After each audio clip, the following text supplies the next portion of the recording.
Very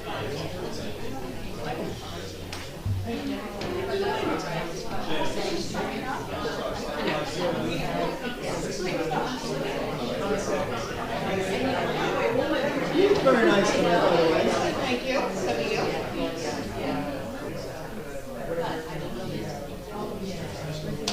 I'm so happy that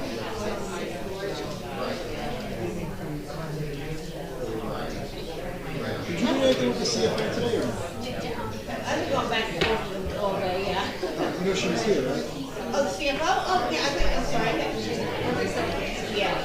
Yeah, I spoke to her. I actually spoke to her. That's pretty good. I like that. I don't know how long she's been around. Well, yeah, she's going to fill in for the others. Oh, lucky.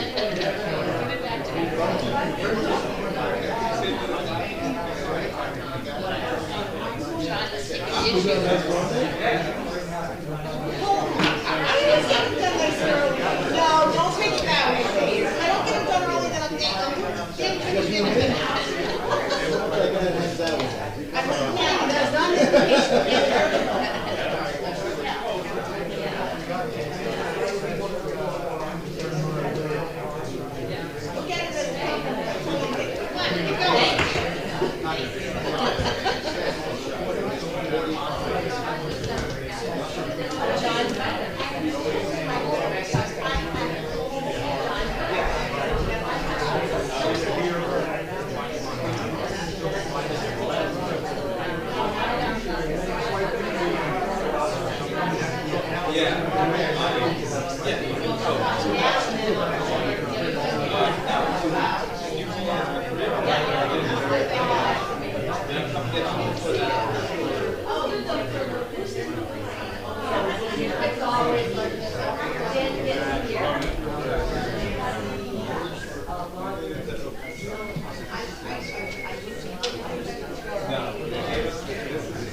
No, but I did talk to his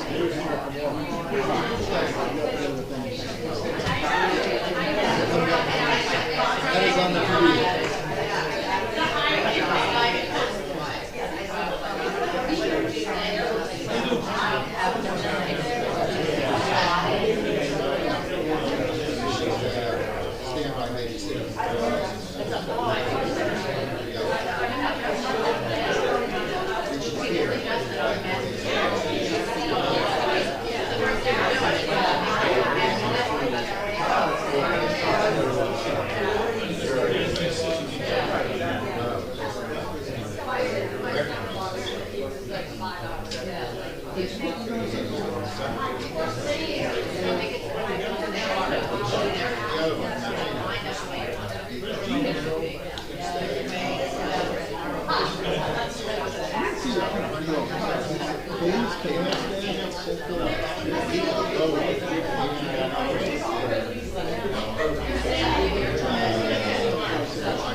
Meetings Act was emailed to the Asbury Park Press, the Co-Star, and the New Co-Star on December the 19th of 2024.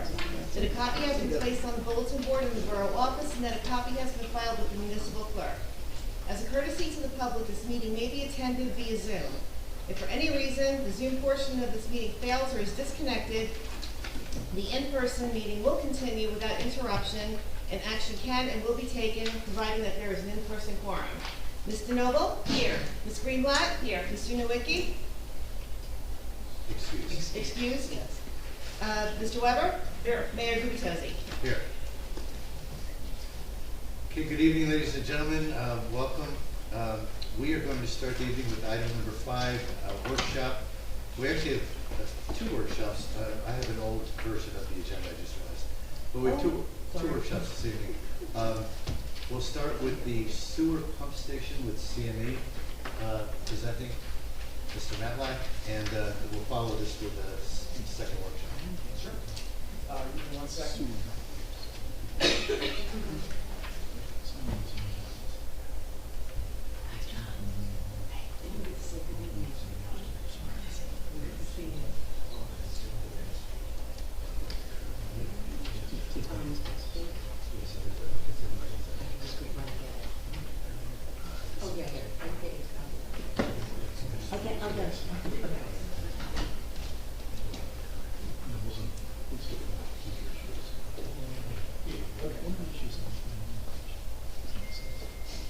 Okay, thank you, Mayor and Council, for having me. We're here today to talk about the asset activation planning grant that the borough received. This is for 54 Ocean Avenue, also known as the old pump station or pump house, located on the promenade in between Park Place Avenue and Ocean Park Avenue. Just as a refresher for everybody, we've talked about this a few times in previous meetings, but the borough received a $50,000 grant to be used for planning and design purposes for the reuse of an unused asset.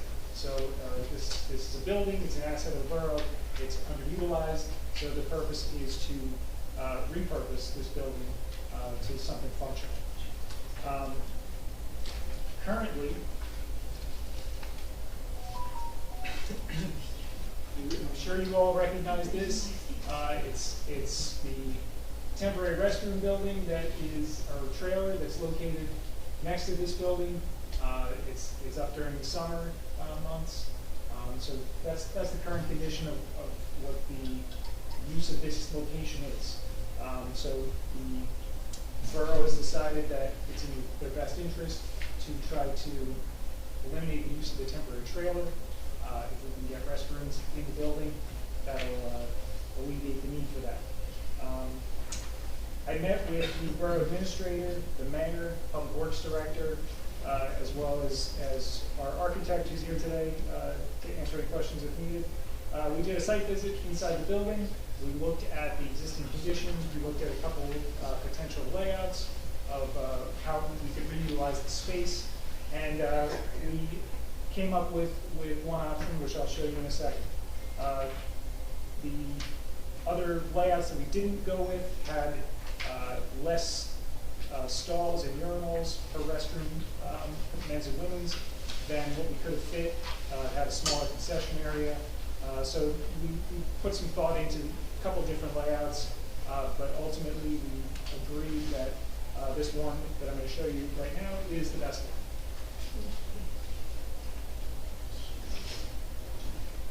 So as you can see, to orient yourself, the promenade is on the right side. Ocean Avenue would be on the left. You have 2 restroom buildings, a men's and a women's. There are 2 stalls and 2 urinals with 2 sinks in the men's room.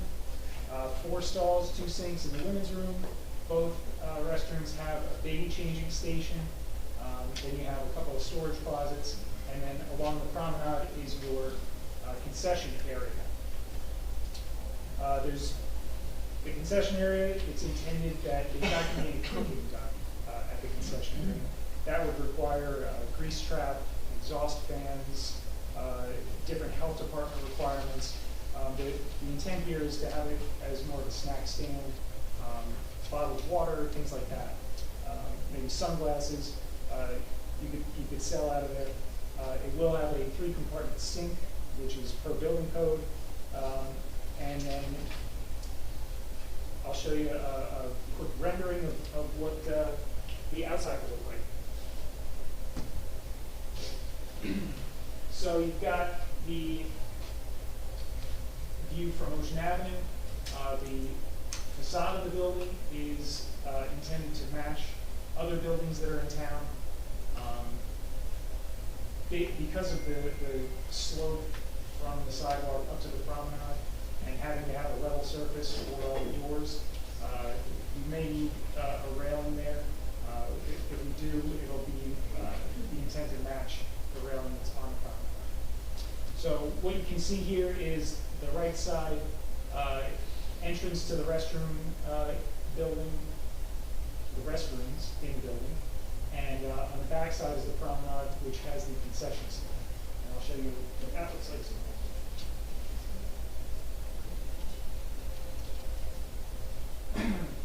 So that's where the concession area would be. Makes sense, it's on the promenade side. Everything would be ADA compliant to be able to get to the concession area for the restrooms. And even on a murky, cloudy, rainy day, you've got some dedicated beachgoers there. I'm sorry, could you please repeat what you just said? I said, even on a cloudy, murky day, you have dedicated beachgoers. Oh, yeah, I got it. So that is basically it. This rendering here is just to give you a general idea of what it looks like.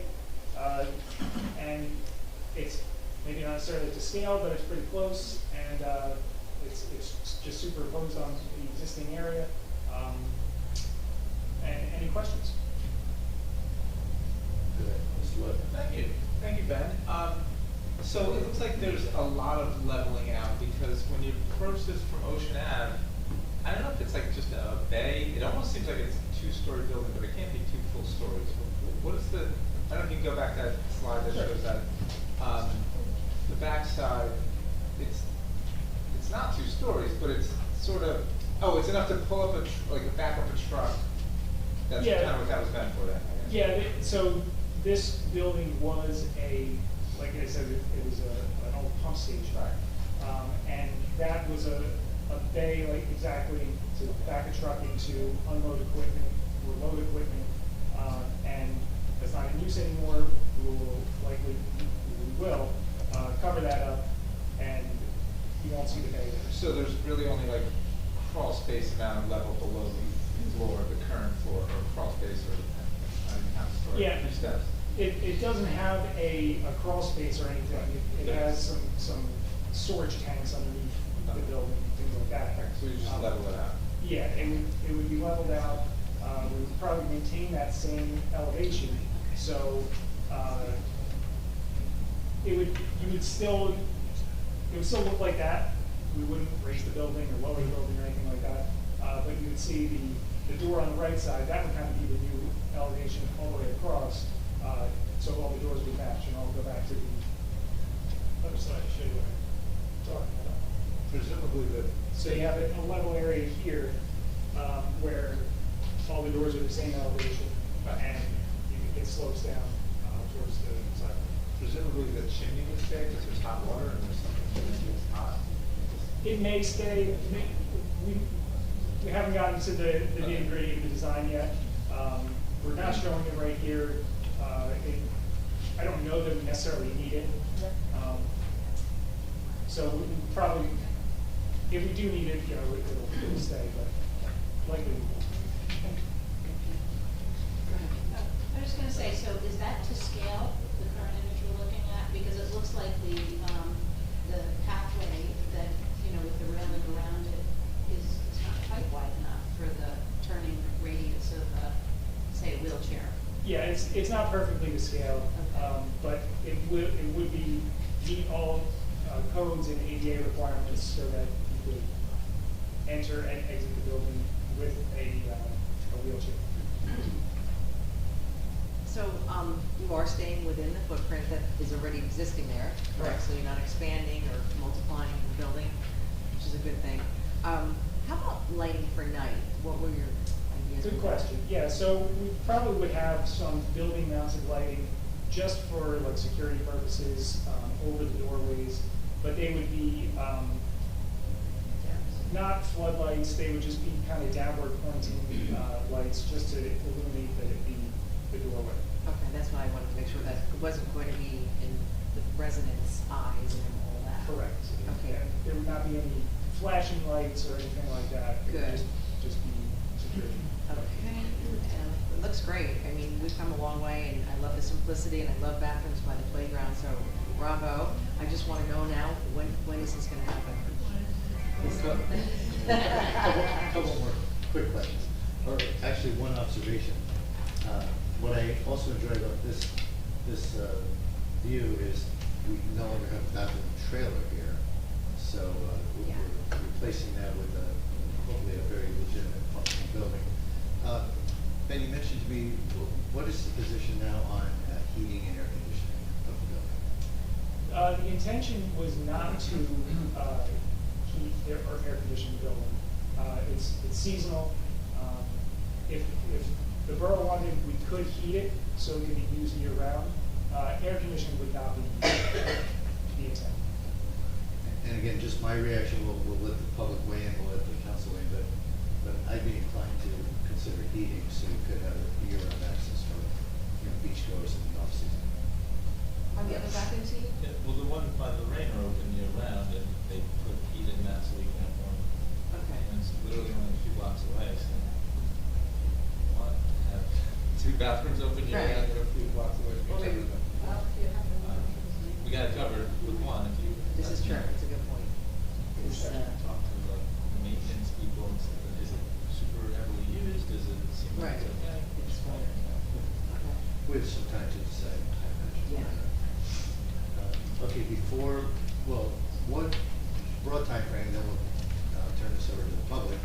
The broad timeframe for us to approve a design and then, begin a process to actually evaluate opportunities to select bidders and find out what this would cost. What's the broad timeframe? So, if we have an agreement that this is, the direction we wanna go, we'll advance the design, to get a complete, building design. There's still a couple things we just have to investigate, such as the underground tanks, and, we did not include, permitting in this phase. But because there's no building expansion, DEP permitting may not be required. So we're gonna, verify that, and ensure that we don't need any permits, before we move to the next steps. But, ultimately, the goal right now is to make sure that we are able to utilize the grant for design and planning. And that's what we're doing. Once that phase is done, basically we have a set of plans that is, ready to go into the final design and bid phase, and then we have to have construction done from it. So we don't have an exact cost estimate yet. We're still working through that, but we're in a range of probably around $400,000. You mentioned DEP permitting, CAFRA permitting as well, any need to go through that process? Yeah, that would be the one that I would think we'd have to make sure we investigate. I don't think we need to do CAFRA permitting, but we haven't thoroughly vetted that out, so I won't say it's definite we don't have to. The other thing, and you just referenced it moments ago, the tanks underground. We're not talking about like oil tanks, we're talking about sewage container tanks. Yeah, they're sorts. like holding tanks for the pump station use. And at this point, has anyone been down there to see what we've got, what we've inherited? Not yet, but they have not been in use for several years, so it's, I can't answer exactly what's down there, but we're gonna investigate that. there's no anticipated use for that space, we'll probably fill it in. Yes. Any other questions? Yeah. So we got this grant to study underutilized buildings, but now that we have a plan, wouldn't we go back to the state and try and get the grant? If you say it's gonna cost $400,000 to convert this, wouldn't we go back to the state for that? If there's a grant program available that would fund something like this, yes. we I would mean, I'm do sure that. they don't have, well, I'm not sure of anything, but, I would think they don't have this, here, we'll give you $50,000 to come up with ideas for underutilized building, and then not direct you to some other state grant. Yeah, To that, actually do it. that's part of what, our process is to look for additional funding sources. We'll certainly reach out to this funding source, the NJEDA, and ask that question, what is the next step?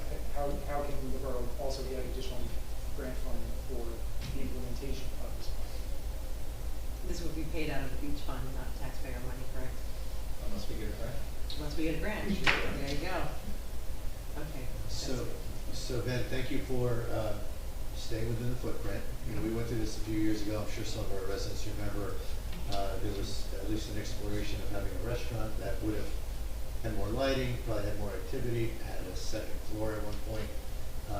This is, I think, much more what most of us envisioned, better leveraging existing property without expanding and creating challenges for our residents. So I think this is a great starting point, and I want to give the public a chance to weigh in. Normally, our agendas are built to ask for public comment after we get through all of the presentations, but I'd like to take a chance while you've got all your slides up to give the public that chance. So I'll open it up to public comment. Yes, Do I have to come up? please.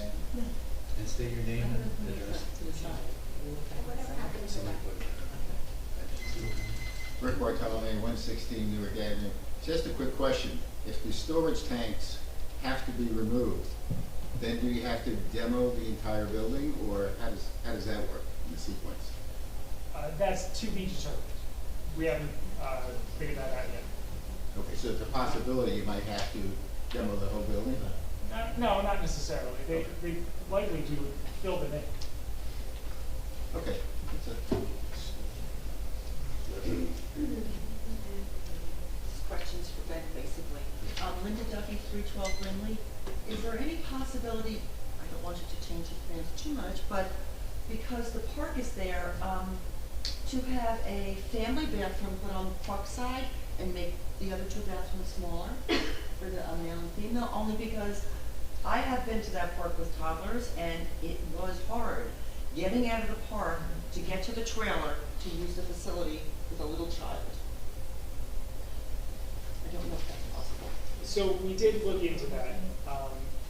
One of the issues is that by putting a door on the other side, that has to, essentially you'd be moving that area that you see there with the railings to the other side.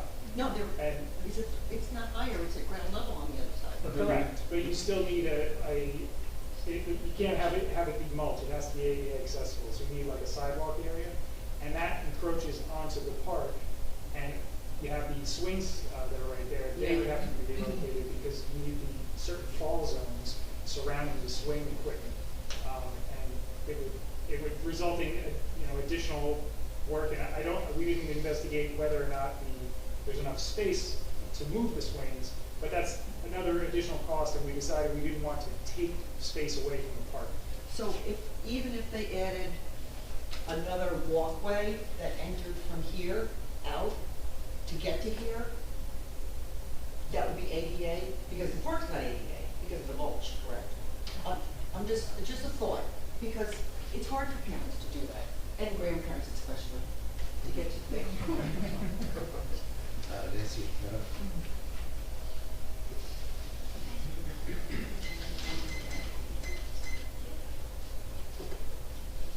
Nancy Meadow, Ocean Park condominiums. Since 1988, I've requested a bathroom for that playground. Me, who has no children. The fact that you think a parent with a young child that is in desperate need to use the bathroom has the wherewithal to walk all the way around the building is just us missing the mark again.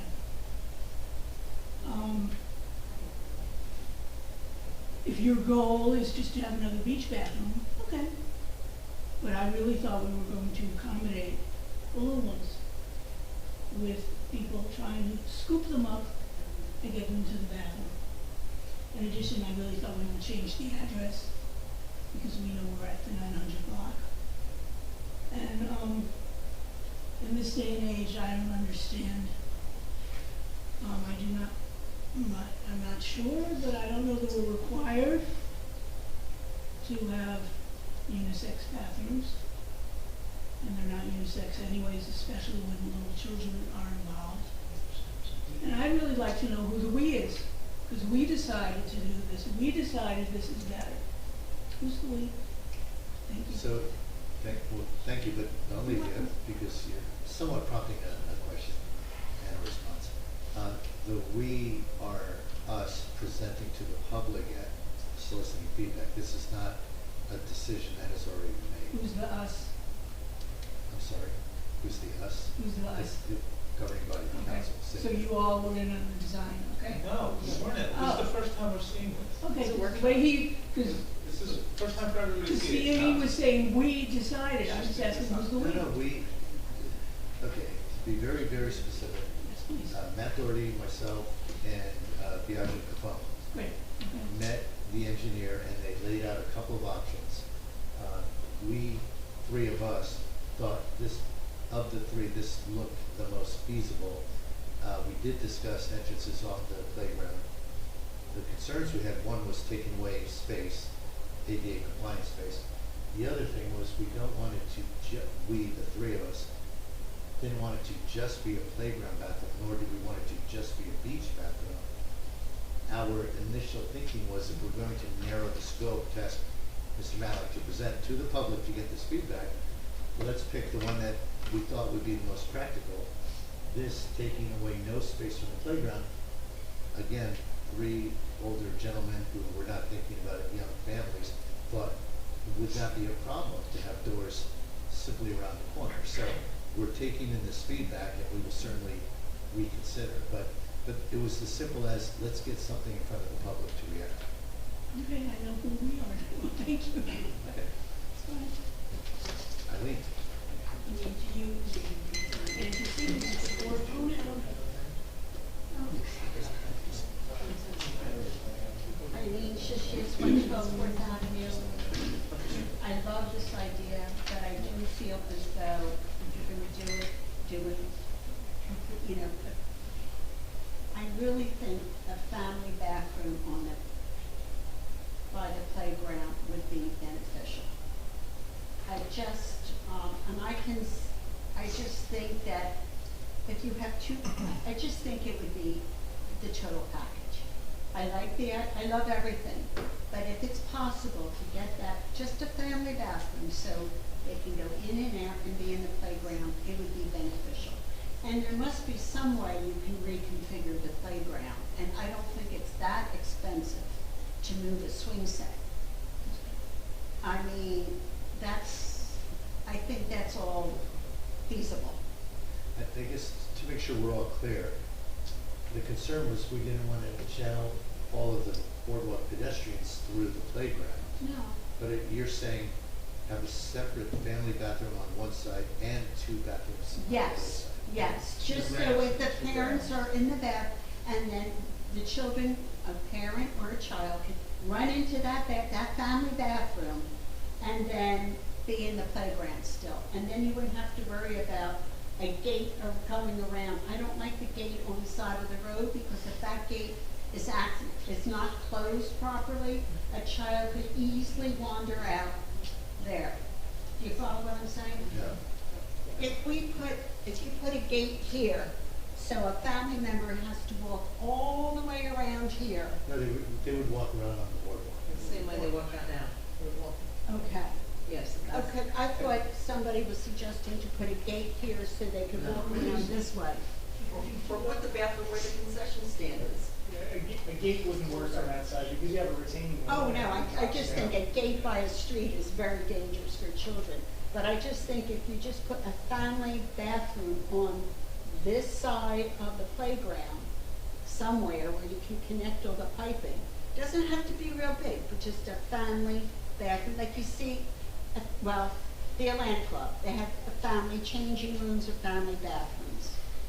And it's just simple. It doesn't have to be real fancy, but it's just accommodating children in the bathrooms, Take families. away from, we would have to take space from the existing bathrooms, I would imagine. Yeah, each bathroom would be half as big, if we did that. Okay. But The bathrooms would be half as big, and we would have to take space away from the playground. And build another ramp and railing and additional costs on that side. No, we're just saying these are the challenges we have. I understand, but I'm just thinking of little kids in that playground and then having to drop everything and run all around. It would just, since you're doing it, I just think it's 6 of one and a half a dozen of the Can I other. ask one other question just to make sure I understand it? If you're done, I think I'm sorry. That's okay, that's fine. Yeah, just to make sure I understand this. Right now, if someone were in the playground and they needed to use the bathroom, they would have to walk to the, and it was the summer and that mobile bathroom was there. And they'd have to walk, it's between the building and that lamppost on the boardwalk. That's what they would have to walk to now, right? Yes. So that doesn't seem like it's any further to walk into the building from there. That's the same distance. And before COVID, before we had that temporary bathroom, right, we didn't have a bathroom there before.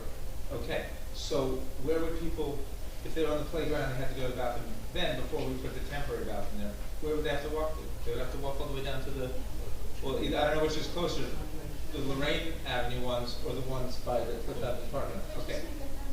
So it's an incredible improvement in the amount of walking that people have to do compared to a few years ago, and it's pretty much the same comparison to what they would have to do now. Is that, I'm just making sure I have that right. Okay. Yes. Okay, got it. Thank you. Ben, a related question. You spend a lot of time in the bathroom. I mean, you have a reason why you're there, you go in and out. So if it's a smaller bathroom, Yeah, no, we're not. I understand. We're not I'm sorry. debating you. I mean, I think know. more than one person has said they'd like a family, easy access bathroom. And the decision we initially discussed with Mr. Matlack and his team, his architect, was doors on this side of the building or doors on that side of the building, north or south. We just didn't have a discussion about potentially a family bathroom on one side and non-family on the other. We were trying to minimize the disruption to the playground. That being the space, the ramps that would be needed, the flat ground that would be needed, as well as the concerns we had about everybody walking through the playground, adults, to get to bathrooms. Bathrooms on that side. You guys, for the first time, have suggested doors on both sides. The thing is, the concessions in the front. If you're leaving the I'm sorry, Linda Duffy 312, and this is just another thought. If you're leaving the playground, which is not close, John, you haven't been like with little kids up there a long time. I walk in every day, I know exactly how far it is. I know, but you haven't run out with little kids. The gates that not close to the swings, it's kind of in the middle. You have to open the gate, which is never functioning correctly, run all the way down, and you go to the external bathrooms that we have now. It's an issue. If we put the bathroom doors to the front, that's better, only because you're not running through people in the concession line. You have to run around, not run, or walk gingerly with your child around the people that are in line, which are in your way, to get to the bathroom entrance. So if the concession's on the side that we have the doors, so be it. I mean, it's a concession. We really didn't want the concession at the last workshop that we had. People didn't really care about it. So that's a thought. I'm sorry. And you can take just a few feet off of the playground. I do not think the swings are part of the $108,000 renovation. Take a few feet off the playground and put the doors on the other side. Right, there's a hand raised in the back. Two hands raised in the back. Yeah, this is a suggestion, Paul Nishakin, 411.5 Lorraine. Obviously, you could cut out space from the men's room to put in half of that area being the family room with an entrance on the other side. The minute you put an entrance on the park playground side, you would open up the possibility of getting Green Acres funding, because it would be an improvement to a Green Acres funded playground. Just a thought. Very good thought. This lady in the back. Hi, it's Aurelia, 419 Park Place Avenue. I guess I'm going to say first off, before we go any further, why don't we see if we need CAFRA approval before we start putting the cart in front of the horse? Because that would be another expense for CAFRA, because you're so close to the ocean. So before we get too far into it, why don't we see if that's a possibility and what you need to do for money and assets? The other thing is, the last time this was a topic of conversation, you heard quite a few people who spoke who live in that area about not wanting a concession. So by you putting in a concession, a grill, a sink, a this and that, you heard the voice of the opinion who live in that area. That's what we don't want. More importantly, you could put a vending machine next to it if you're just going to talk about your bottled water. So stick a vending machine in front of it, just like the golf course. And lastly, if you're going to go through the purpose of building bathrooms, next to a playground, you should definitely have a family bathroom. That doesn't make any sense not to have a family bathroom. How inconsiderate is that? You're inviting people to come to the park with their small children. They need a family bathroom. So if you're going to do it, just be logical about it. But again, I'm going to just refresh everyone's memory that when everyone spoke about this before, you had big opposition against the concession. And I don't mean the restaurant. I mean the last time this was proposed recently, the last few months. So just asking that is kind of brought back to surface. Bathroom, sure. But there's enough jammed on the north end of town by us. We have the parks, we have volleyball pits, we have the summer concerts. You jam a lot of stuff by us. So just take that into consideration, and the trash, the debris, the noise, and all that comes into it. You're going to put a concession stand there. It's my thought. I just want, I remember the opposition to the restaurant, people didn't want cooking. And when we asked them, would it be okay if it was just like an ice cream stand or concession stand? My recollection, I know it was years ago, was people thought that was okay. No, And but when that's the most we talk about. and then also people, we get a lot of complaints about, well, there's nothing for the north end. There's no concession on the north end. There's no amenities on the north end. So we're actually trying to do that because we hear the opposite. We may not have a boardwalk. Whatever the trailer. This summer we're actually just getting the bid out now. So that could happen. So we hear that. I hear both. So.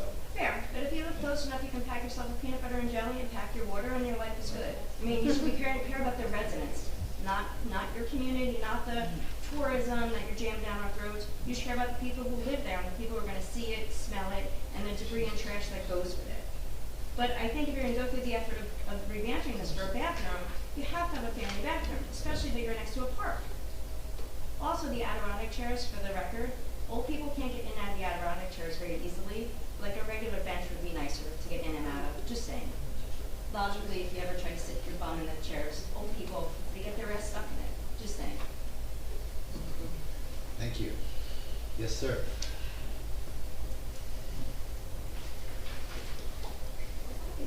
Bob West, 518 Newark Avenue. This is to the council for the consideration or thought of a concession stand.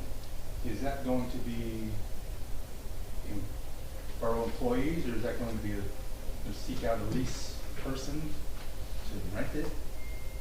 So that's a question nobody's ever talking about. If it's going to be a concession stand, who's going to be in it?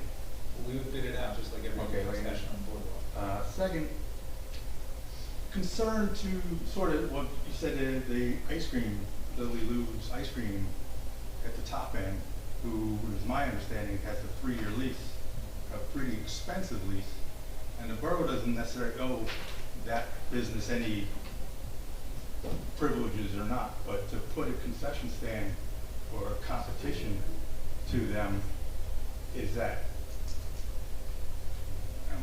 fair or not fair? But like I said, if I understood it correctly, they're paying in upwards of $30,000 a year to have that ice cream trailer there on a 3-year lease now. Mr. Kennedy, do you want to address that? Oh, they terminated it, sure, so they're allowed to back. It won't? Okay. Their choice, correct? Yeah, they voluntarily left. It's not our choice, their choice. So we have a deficit to make up. Frankly, I think they, handed it, they overbid.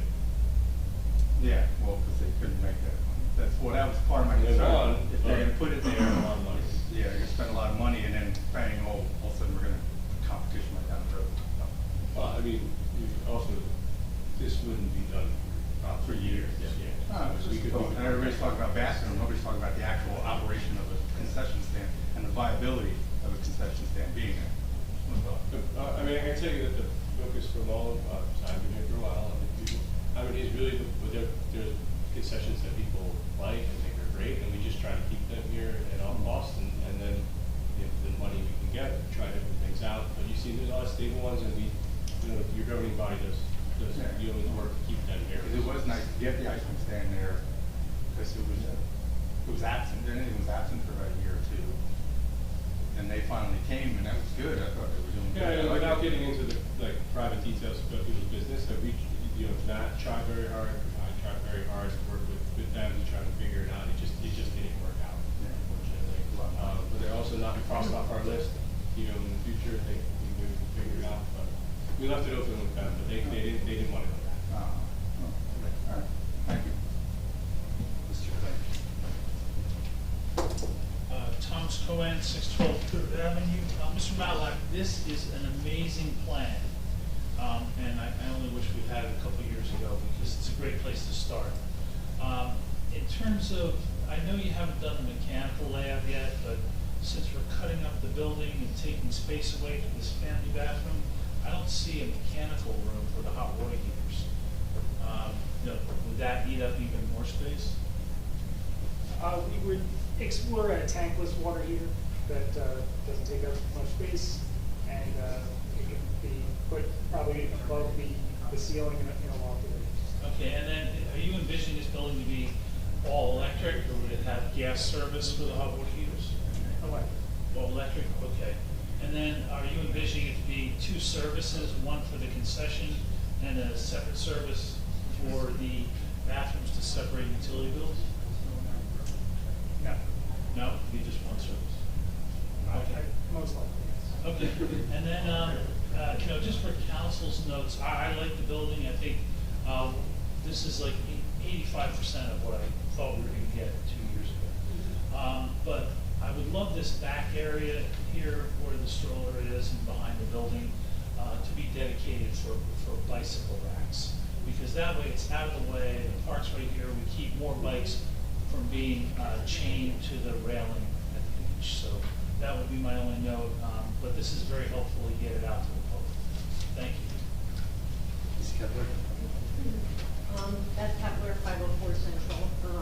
I really don't have an opinion. I think it looks great either way, but just as a suggestion to maybe, I don't know what the inside looks like or how the bathrooms are laid out, if it's individually used bathrooms or if it's stalls, but perhaps instead of building a whole and fashioning a whole new bathroom, put doors, entry doors to the existing bathrooms that are there on both sides so that you can get in and out from either this side, and then you wouldn't have to worry about being ADA compliant because you'd already have met that obligation on this side, and then you'd have access on the other side, and it would just be doors from both sides, but I don't know what's on the opposing wall There's inside. Mr. Malik, you could probably briefly describe what the bathrooms look like today. Don't put two family bathrooms. Today the bathrooms are not usable at all. There are not even toilets. They're broken toilets that have been destroyed and they're scattered all over the floor. So the building right now is not usable. There's a loading area inside too. Yeah, I mean, it's not configured today the way you've drafted it for tomorrow. Correct. So it's a little misleading. You might think there are existing bathrooms that we're refurbishing, but. I mean, whatever his existing plan is that he has planned, I don't know if it's a single use or multiple stalls. But if it's a multiple stall bathroom, it would make sense that there could possibly be, And you said there's changing labels on each side, right? Yes. Does that make it a family bathroom or just makes it a bathroom with a change it? I don't know that, I know the definition of a family bathroom, but it is, yeah, there would be a baby changing station for, in both men's and women's rooms. And it would be, the fold down style. Okay, are there questions on I don't know. Zoom? Is there a way to shrink this so we can see if there's answers?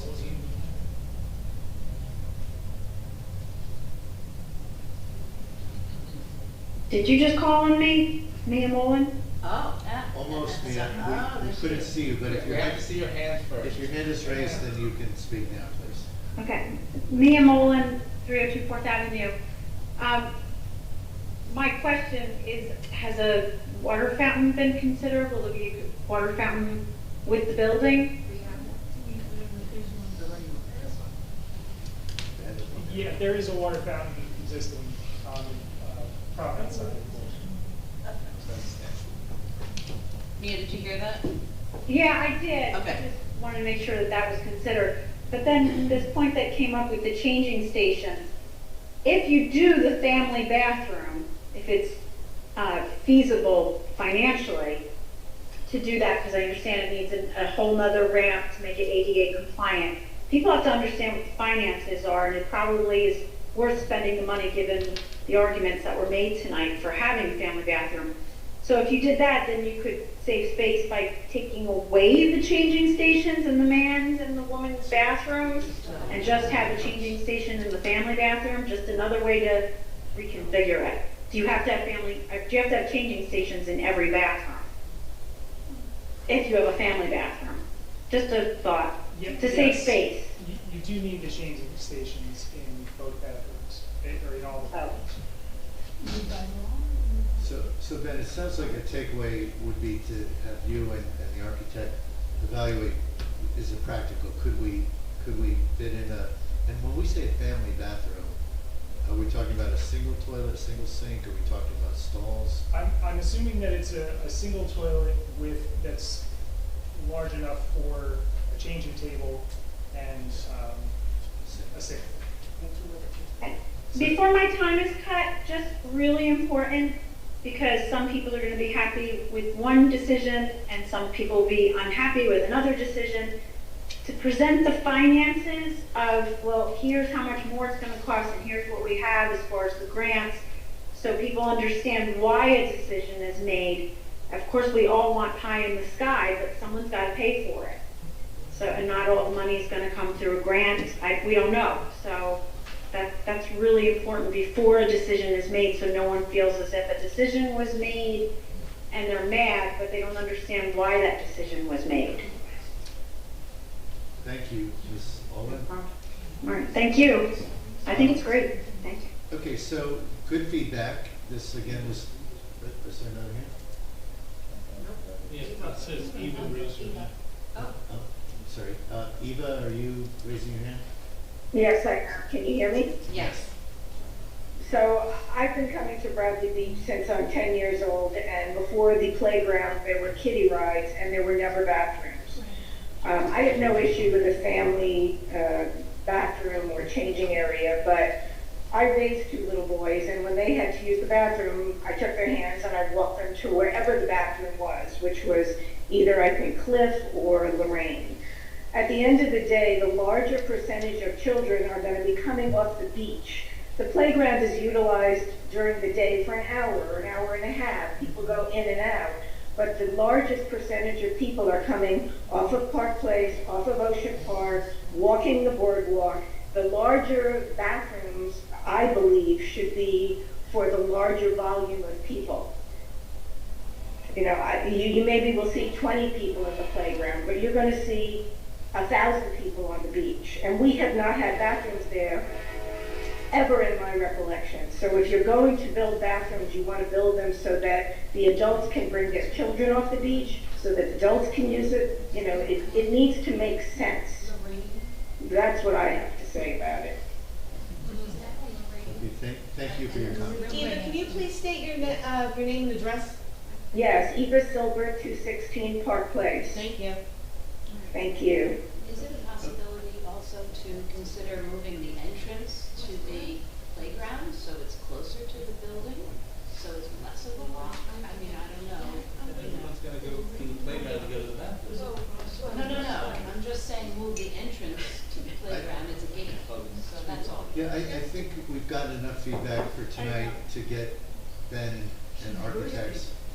And by the year 2032, we should I'm sorry. She just, there wasn't, there were bathrooms there.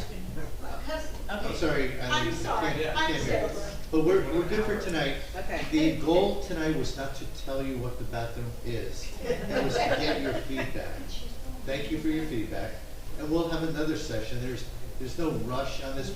We're trying to expedite a good thing for the borough, but we're not going to expedite it over your concerns. So we'll evaluate what we can do regarding family bathroom, what we can do about ADA compliance without diminishing the playground area substantially. But with that said, we have another fun workshop. Mr. John Weber is going to present his thoughts about celebrating 100 years on the planet Earth. Oh, Yeah, this is not a logo. but we do have a card, that's right. Yeah, the card's down there. We have a card celebrating 100 years on this planet. Michelle, there you go, cool. Sorry, So,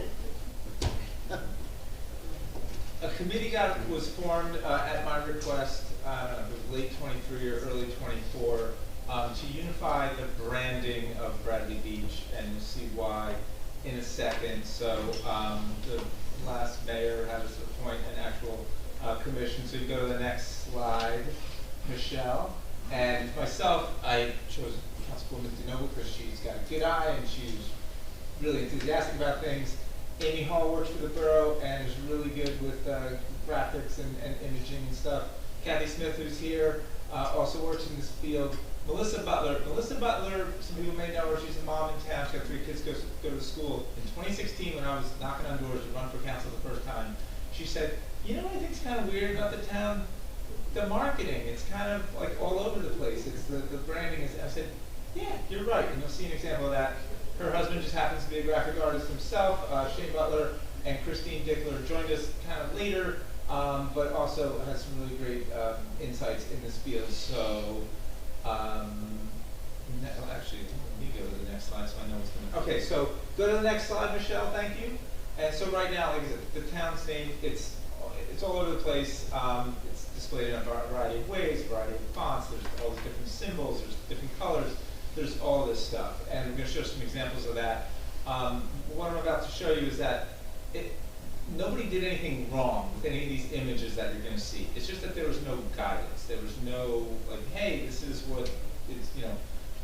In my mind, I said, if there was some kind of incident and 5 vehicles all from Bradley Beach drove to the same spot, you would not know that they were all from the same town because of the way that everybody has a different symbol and a different this and a that. So anyway. Next slide, Michelle, and you will see what I'm talking about. It's displayed in all different ways. Again, different symbols, different fonts. You can go to the next slide, Michelle. I have a lot of examples like this. There's more, again, more symbols. Go ahead to the next one. And more symbols, more fonts, and even in the same, Public Works, the last Public Works and this Public Works, nobody different, and then keep going, Michelle. More, and there's more, one more, maybe 1 or 2 more, 1 or 2 more. Oh, this one. And I must say, this is the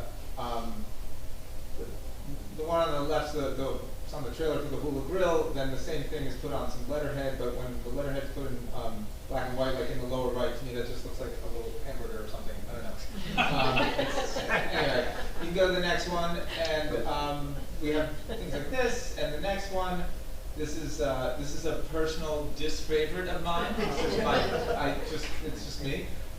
So go ahead to the next slide. Oh, and there's one more for yeah. And again, more letterhead and more fonts and things like that. So go ahead to the next slide, Michelle. And so when we got this committee together, we talked about, a branding and a symbol. We need some kind of icon of the town. I didn't want something that's used by other local towns, waves and seashells, because there's plenty of other towns that use that. We wanted it to be something that's unique to our town, ideally something that there's only one of in our town. We talked about different fonts and different colors. That stuff can convey meaning, and also, you want, for example, with a font, not something that's just like it's fashionable today, or you're not going to be able to get that font, years from now. And then the biggest thing, honestly, with the font, with the lettering, is ADA website knows about ADA compliance, and that actually shrinks your universe of fonts a lot. But it's really important, and we had really good discussions about that. And I guess I'll talk about the font a little bit here. We decided, we're kind of leaning into we're 125 years old as a town. We're leaning into the history of the town. Everybody loves the historic images, the photos up on the boardwalk. So we're like, okay, something that's kind of traditional, shows that we've been around for a while, nothing like futuristic and modern. And then with all this, we thought if we do come up with a new symbol, a new logo for the town, there should be a way for existing departments to use the town logo, but then whatever they have, again, if you're the police department, you're the fire department, where you have your own logo or first aid, use the town logo, and then you can keep whatever you develop that also says Bradley Beach, and you can have polls for things like that. So next slide, Michelle. And recognizing this, Amy Hall, who again works for the town, she realized we didn't really have anything. So she created this, I believe, I wish she was here, because I think she created this from a photograph. And this served us for a while. The concern with this image, again, in the digital age, sometimes you have to print something really small. And I think this, if it went really small, would look probably kind of fuzzy. Imagine you're looking at a flyer, and this is on the corner of a flyer, and you're looking at it on your iPhone, it would just be really tiny. Probably look a little fuzzy. If it was really huge, it would probably look a little pixelated. So then Amy had gone to the next one. Go ahead, next slide, Michelle. So this is the same thing. And so, we had settled on the gazebo because it's unique to our town. Again, it's not a seashell, it's not a wave that, is used by other towns. It is the one thing, it's in the middle of our town, it's unique to our town, it is a place for people to gather. As people remember, not too long ago, it had steps, and we knocked that down and we turned it into, again, an ADA compliant building. It's a place where a lot of things happen in town. So we did settle on this. Using the gazebo is what we're going for. So yeah, so the next one, these are some drafts we went through. We decided we wanted it to be the Fifth Ave gazebo. We had a draft like this. Keep going, Michelle. And then something like this. I don't want to talk too detailed about each one, but keep going. And there's this same idea, but there's seashells in it, there's seahorses in it, there's our names included, a bunch of different versions. There's this. We've got the waves, we've got the sun, we added seagrass, and I think at this point we're like, this is really colorful and it's really kind of busy. And I think, and Kathy, jump in if you wanted to say anything. I think you were the one that said it really has to work in black and white, correct? Well, it has to work in black and white, and then we can move on to color. So yeah. So from this is just to show the evolution of where we went. We kept going. So next slide, Michelle. Okay, so then Christine Dickler joined us, and we were probably like months, if not a year into this, but and she came up with this, and it's different. It's modern, and it's the font's modern. It's got the art over it.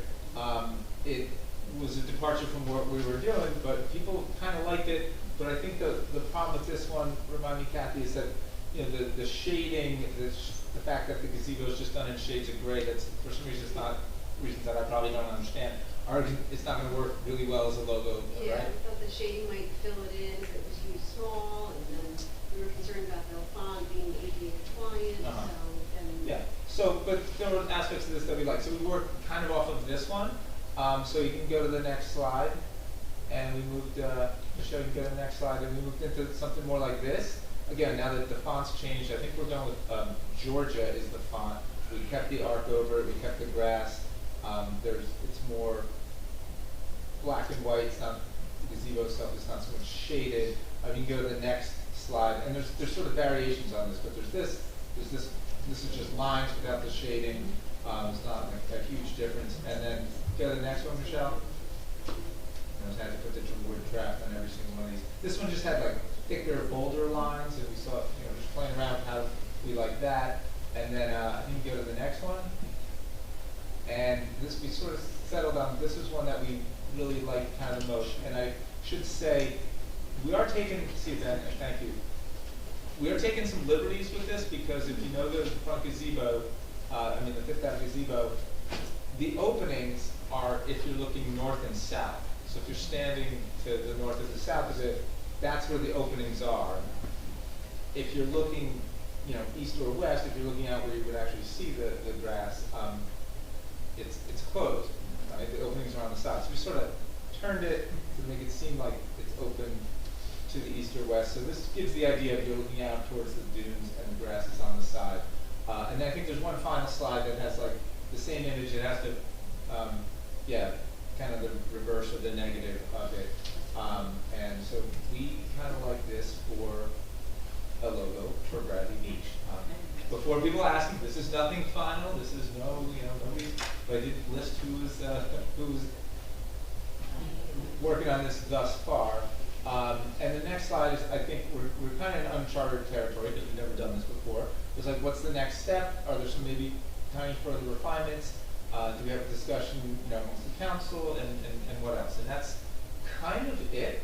And that was just a sort of, letting you into our heads for the last few months. And again, unfortunately, Kathy's the only one that was on the commission that could be here, although of course Jane was on it as well. So I'd like to stop talking and let either of you chime in on any of this, and what are your thoughts? We did have one more version after that, actually, that we boxed in the Bradley Beach and kind of connected it. Mm-hmm. So we can. Oh, okay. Do you have that one up there? Can you go back 2 slides, Michelle? Sorry. I don't have it. Okay. And it would simply be the Bradley Beach. It was kind of boxed in. I don't know why I didn't have that for some reason. I'll find it, but yeah, Okay. but that's basically the idea, and I love the look of it. I think it's like a sun rising or the moon rising. I like the angle of the gazebo. We did have it closed up, and I felt, even though it's kind of cheating, like it's not really open to the east and west, but it's more welcoming. Like, come into our town. You have the dune grass, which we love, our dunes, and that's very significant in Bradley Beach, and it really represents a town. Well, I think the gazebo represents a small town feel as well.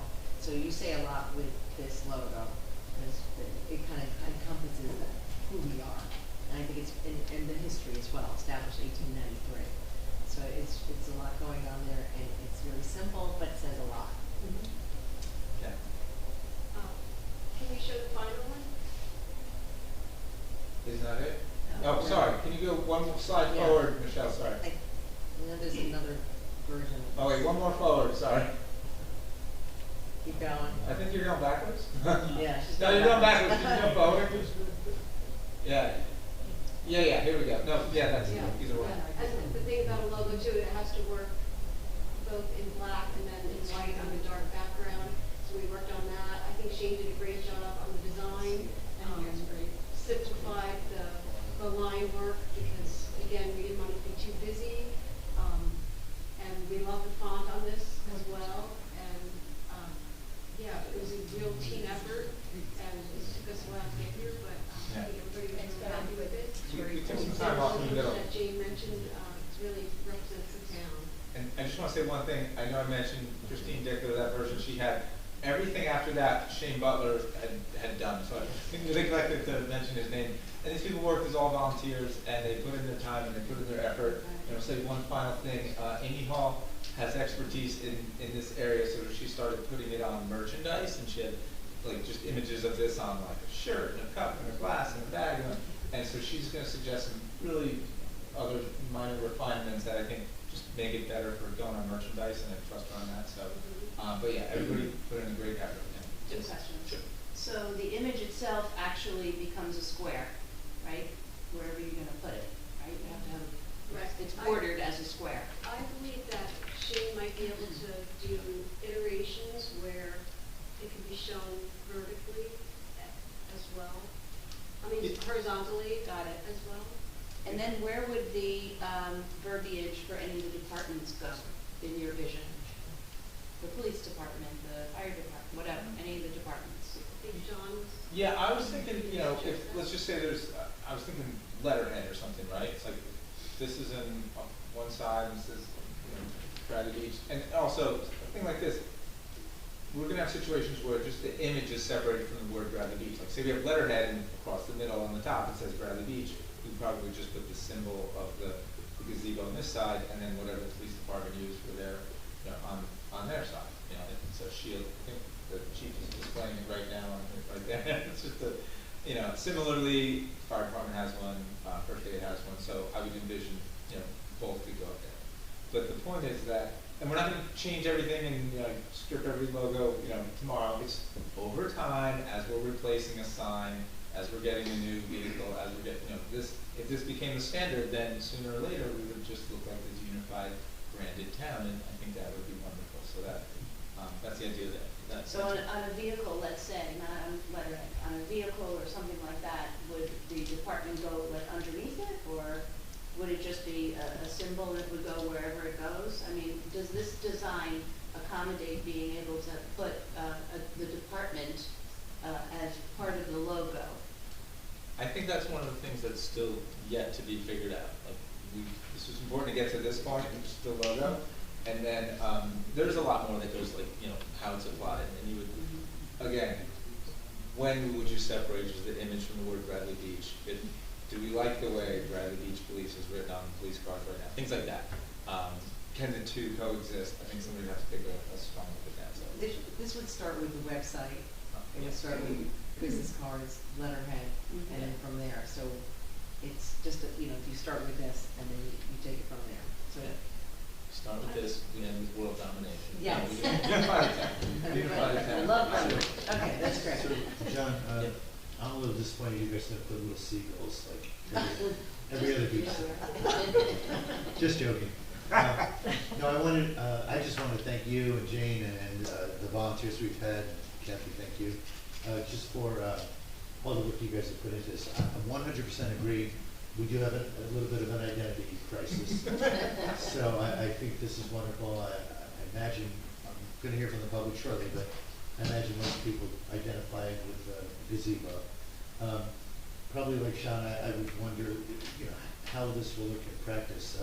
Council President DeNova was sharing some pictures that they've worked out showing this on mugs and on different types of merchandise, bags and what have you. It looks really good there, but how does it look on street signs?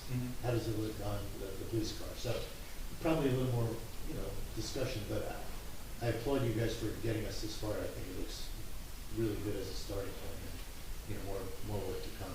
Once again, as we did last time, let's open this up to the public just to get reactions, get everybody letting us know what you think on a first pass of a design. Not everybody.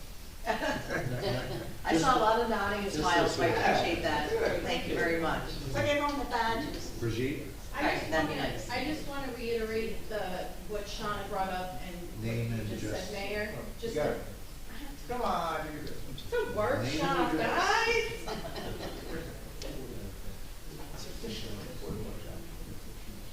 Brigitte McGuire, 610 Brindley. I know starting out website and cards, business cards or something, I get that, but then what if it's a big fail on the fire truck and the police cars and so I do think the importance of trying to figure that out before we start branding everything is really important. So I just agree with Shauna to push on that. Thanks. Mr. Champion.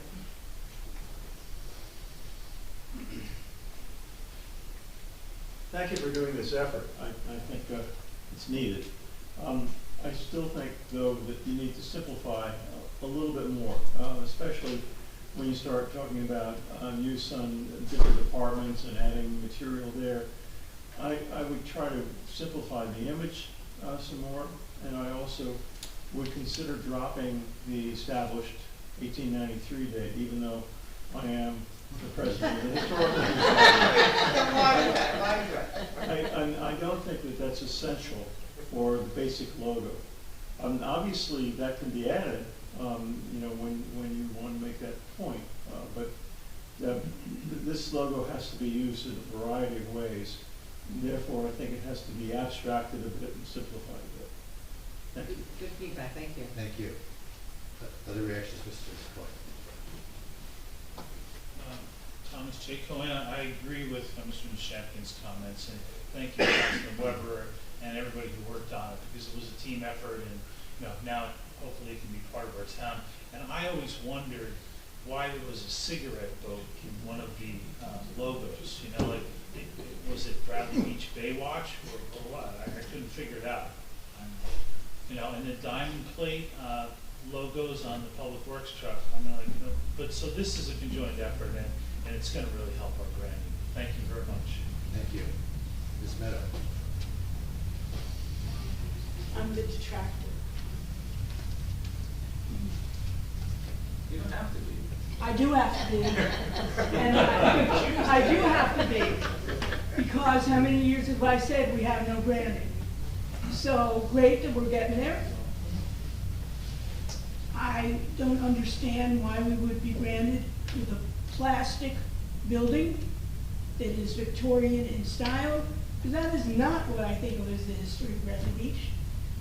So I would be interested to know how these hardworking people came to give us only one object as a suggestion. When I think of branding, I also think of a tagline. I'd like to think you will be getting there.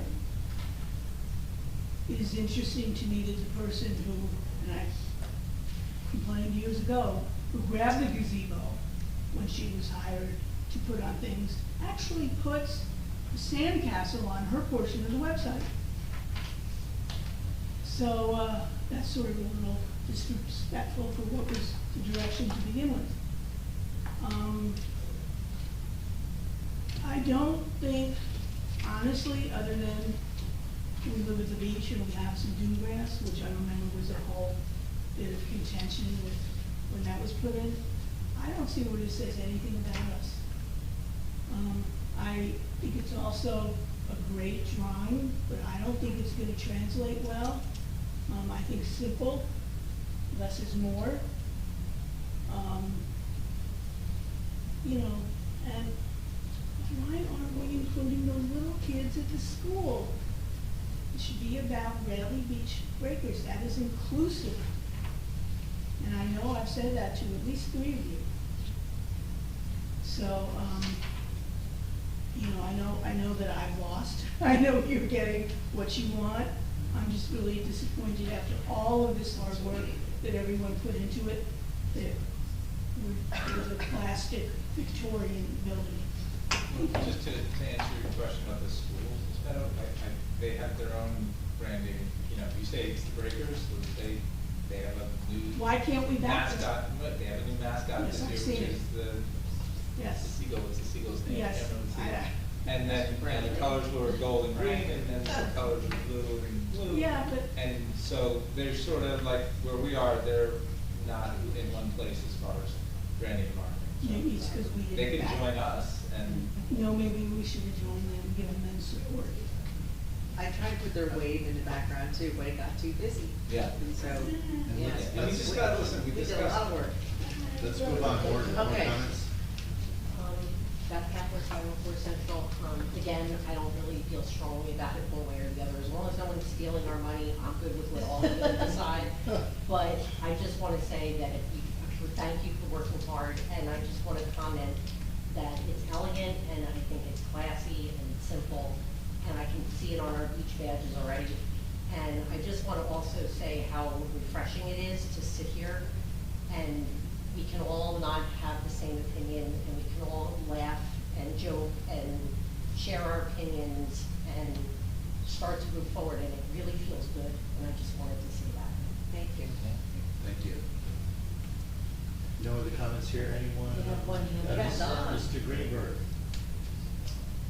Hey guys, Don Greenberg, 302 Park Place Avenue, sort of right now. Who do you There is a do? roof back on my house. Oh, there you go. I just would say that whatever the final design is, it should be amenable to color. I mean, black and white's fine, but you gotta put a pop of color in there. I just think it needs a little more schmaltz. And if anybody needs a definition of that, you can look it up in the Yiddish English dictionary. I got it. More schmaltz. Got it. Schmaltz. Schmaltz. You gotta have a lot of hook in that word. Okay, Schmaltz. thank you. Thank you, Mr. Greenberg. I see no other hands, so we'll close this session, but thank you all for the feedback. I actually want to give a round of applause, even though only Kathy and Jane are here. And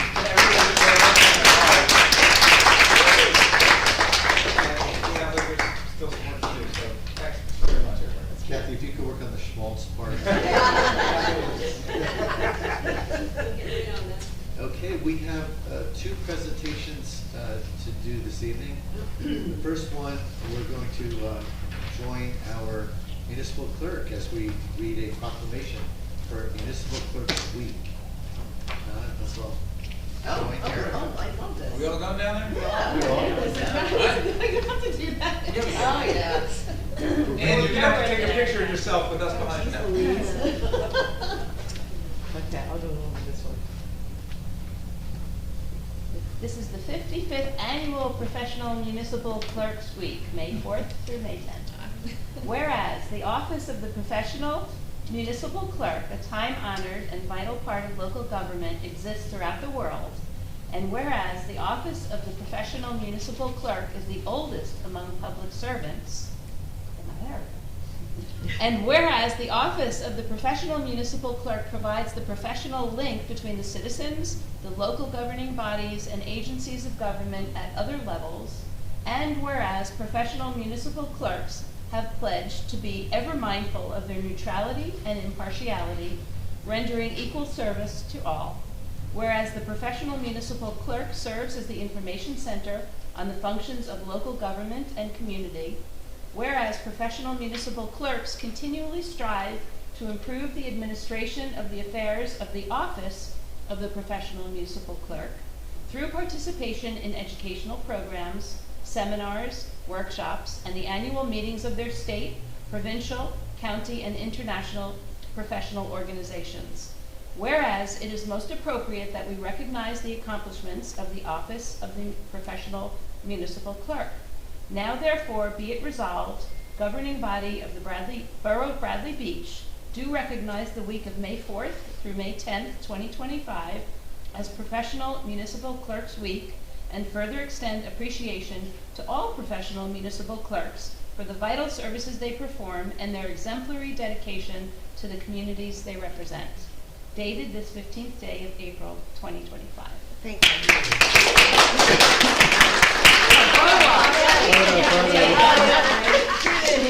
Get to choose. You're not getting off. Always get to choose. I got the juice. Okay. Thank you. And I'm also going to comment, I'm so glad we had Municipal Clerks Week because I might not otherwise have an opportunity to just brag about you for a second. And I've only been doing this job as mayor for, I guess, 4 months, right? Yes. I'm just fast. And Erica 6 days.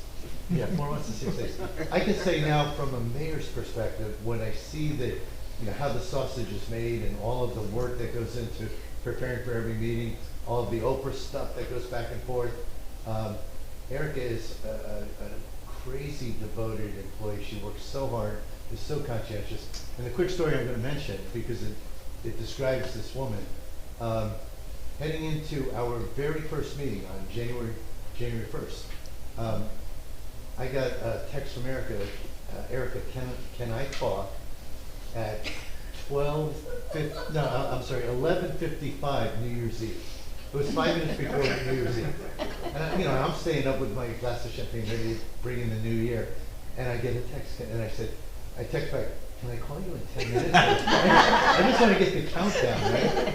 So, but that just shows, it doesn't matter, time of day, weekday, weekend, this is a very dedicated person. And I just want to make sure, there are going to be times where people get frustrated with the clerk and maybe there's some issue about an Oprah request, but just understand it's very, very conscientious, dedicated individual, and I thank you personally.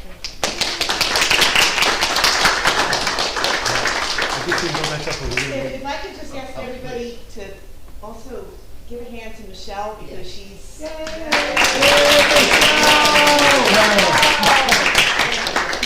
Our deputy clerk. Yes. Okay, we have one more proclamation to read, and Council President DeNova will do that. It would be my honor. I can find my glasses. Oh, yeah, there. Okay. Borough of Bradley Beach Proclamation National Public Works Week. Whereas public works services provided in our community are an integral part of our citizens' everyday lives. And whereas the support of an understanding and informed public is vital to the efficient operation of public works systems and programs, including water, sewer, streets, public buildings, solid waste collection, landfill, wastewater disposal, code enforcement, and engineering to provide these essential services to our citizens. Whereas the health, safety, and comfort of this community greatly depends on these facilities and services. Whereas the quality and effectiveness of these facilities, as well as the planning, design, and construction, is vitally dependent upon the efforts and skills of public works officials, and whereas the efficiency of the qualified and dedicated personnel who staff the Public Works Department is materially influenced by the people's attitude and understanding the importance of the work they perform. Now, therefore, be it resolved, the governing body of the Borough of Bradley Beach do hereby proclaim the week of May 18th through the 24th, 2025 as Public Works Week, building for today, planning for tomorrow in the Borough of Bradley Beach, and call upon all citizens and civic organizations to acquaint themselves with the issues involved in providing our public works and to recognize the contributions which public works officials make every day to our health, safety, comfort, and quality of life.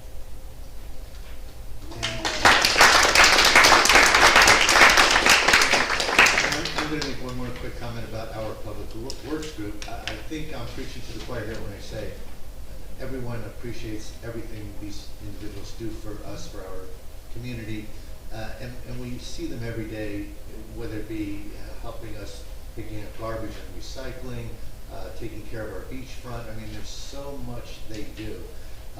But what often goes unsaid, and Mr. Doherty is actually tracking that for us this year, what goes unsaid is how uniquely talented these individuals are, that they do work for the borough during their weekly schedule that we would often have to pay professionals to do.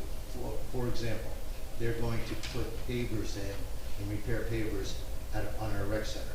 Our engineer estimates that's going to save this borough $75,000. They built, as we're preparing for Memorial Day weekend and opening of our beaches, they've already built handicapped wheelchair accessible showers at the beachfront. They've moved a curb line in the parking lot that's going to be a pickup and drop off. They're an amazingly talented, dedicated group of people, but they do so much for this borough. And I've had people say to me, "Well, that's their job. I mean, don't stop praising employees for doing their job." I will say unequivocally, these people go well beyond their job, and they really. I've had engineers from outside of the borough say, who haven't worked with us before, say, "It's amazing what your DPW people accomplish and what they do, and the money they save." We've got significant sewer challenges on one of our streets we're addressing as a borough. They've been out almost every day, and certainly over a couple times a week, pulling sand out of this one sewer. Mr. Doherty's been working on this specifically. And Biagio Cavone told me the other day they pulled 3 truckloads of sand out of the sewer on Ocean Park. We're racing to fix this. It's an emergency. But right now, these guys are out there virtually every day, helping this community. And it does go above and beyond the typical job. So again, couldn't be a better time to recognize the work they do, especially with all they're doing to help us prepare for the upcoming beach season and Memorial Day. So thank you to our DPW.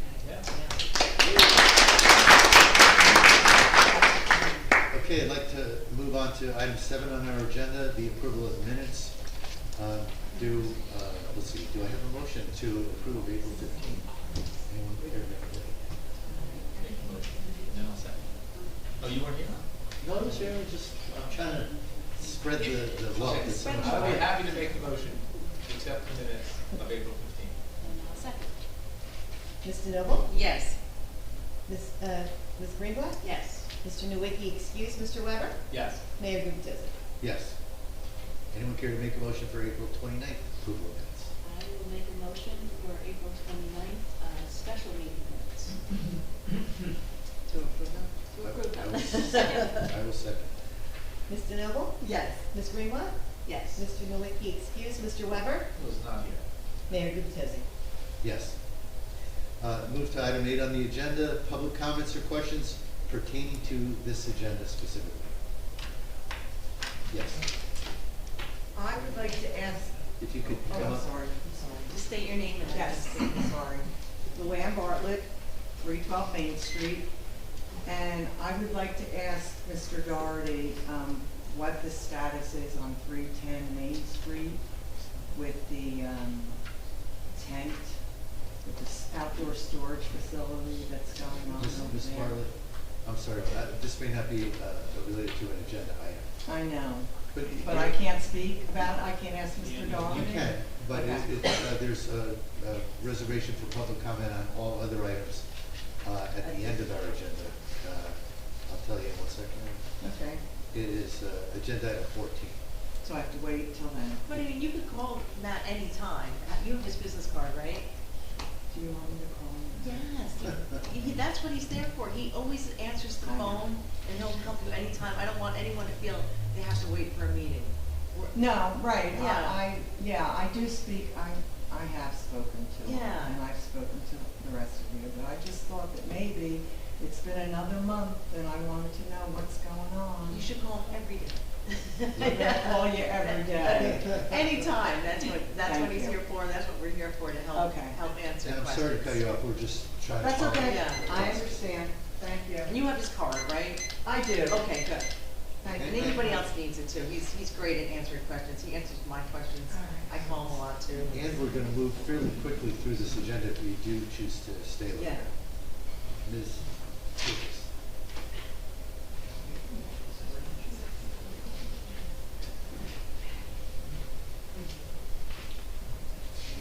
Eileen Shishias, 112 Fourth Avenue. I was reviewing the bills list, and I noticed that we are preparing for the Memorial Day Parade and events. And I just want to bring to council's attention to make sure that you, I don't know if you can or not, but with the vendors. Last year, there was a vendor that was selling gel shots of vodka. And I don't know if that's really appropriate for our for it to be on the boardwalk. So just be mindful of that, please. And they were selling shots of vodka, Yeah, you said? I can show you, I have a picture. If you wouldn't mind sharing that with Mr. Doherty afterwards, just so he'll know the name of the event. Afterwards. Yeah, okay, no problem. But thank you. Yes, sir.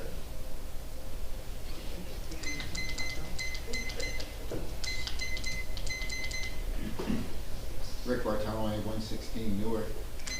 This is one of my favorite topics, is the trailer for Newark Avenue for the concessions. For a number of years, this has been going on, like 5 or 6 different concession people there over the last number of years. And the only thing I'm requesting is that when you do come up with a new proposal, that includes food. We don't need just ice cream, we don't need just tacos, we just want food. And I think that financially wise, when people come there, they're gonna buy hot dogs, hamburgers, french fries, that would more than make up for the amount they're paying on the lease. So I think if you have a basic summer menu there, I think that will solve a lot of the issues about getting people to re-up on their lease. That's all I have to say. Thank you. Any other questions in the room? Yes, sir. Ma'am. Linda, please. Yes. Oh, remember now, my name is Maslanka Duffy. I already, Linda Duffy, 312 Brindley. I'm kind of confused right now, but anyway, the beach badges. I do hope we increase the amount from last year to make up for the possible difference of not having as many people come. But I think people will come anyway, even if we increase it to $16, not saying that we should increase it to $16, but people will come to Bradley Beach no matter what. It doesn't make a difference if it's $14, $15, they're gonna come. Because it's a family town, we offer a lot of entertainment, we have a beautiful beach and a lovely facade that we walk on, and the boardwalk is beautiful, and it connects with all the other towns, and Asbury Park, which the younger crowd likes to visit. So please entertain that. Thank you. Thank you. Okay, any questions in Zoom? No? Seeing no further questions, we'll move to item number 9 on our agenda, ordinance introduction. I'll start this one with ordinance 2025-16, supplementing chapter 115 animals of the Borough's revised general ordinance to include pet waste. And this is language provided to us by the state of New Jersey. Any comments or concerns or questions? I guess the question, we already have an ordinance for this, and we're just changing a little bit of language to make the state happy with their stormwater requirements, right, Greg? Is that right? Yes, as far as the stormwater pollution prevention plan is required for your permit with the DEP, and so this is the model ordinance that we have to ensure pet waste doesn't end up functioning in the water. Right. It's just, they don't like, we call it pet waste and they want to call it something else. That's Well, kind of it what it was, comes down to. yeah, it was waste, this is what it, waste matter expelled from the bowels of the pet, excrement. Okay, instead, they changed it to means feces from any domesticated animal. Okay. So there's a, Big change. yeah, that's a lot of detail there. They didn't like the Greg Cannon model language in Roosevelt either. Oh, They made me change it there too. I thought I did a good job on that definition. Right, but I don't know, yeah, What? I guess it has a domesticated animal, so, maybe, yeah. So we could spend a lot more time on this? Yeah, no, we're Yeah. good. Okay, that's the only thing I see changed, that looks good. Okay, you wanna make a motion? Yes, I'll make a motion that we approve the introduction of ordinance 2025-16 regarding chapter 115 animals and pet waste. Second. Mr. Noble? Yes. Ms. Greenblatt? Yes. Mr. Nowicki, excuse, Mr. Weber? Yes. Mayor Gubatose? Yes. Ordinance 2025-14, do I have a motion?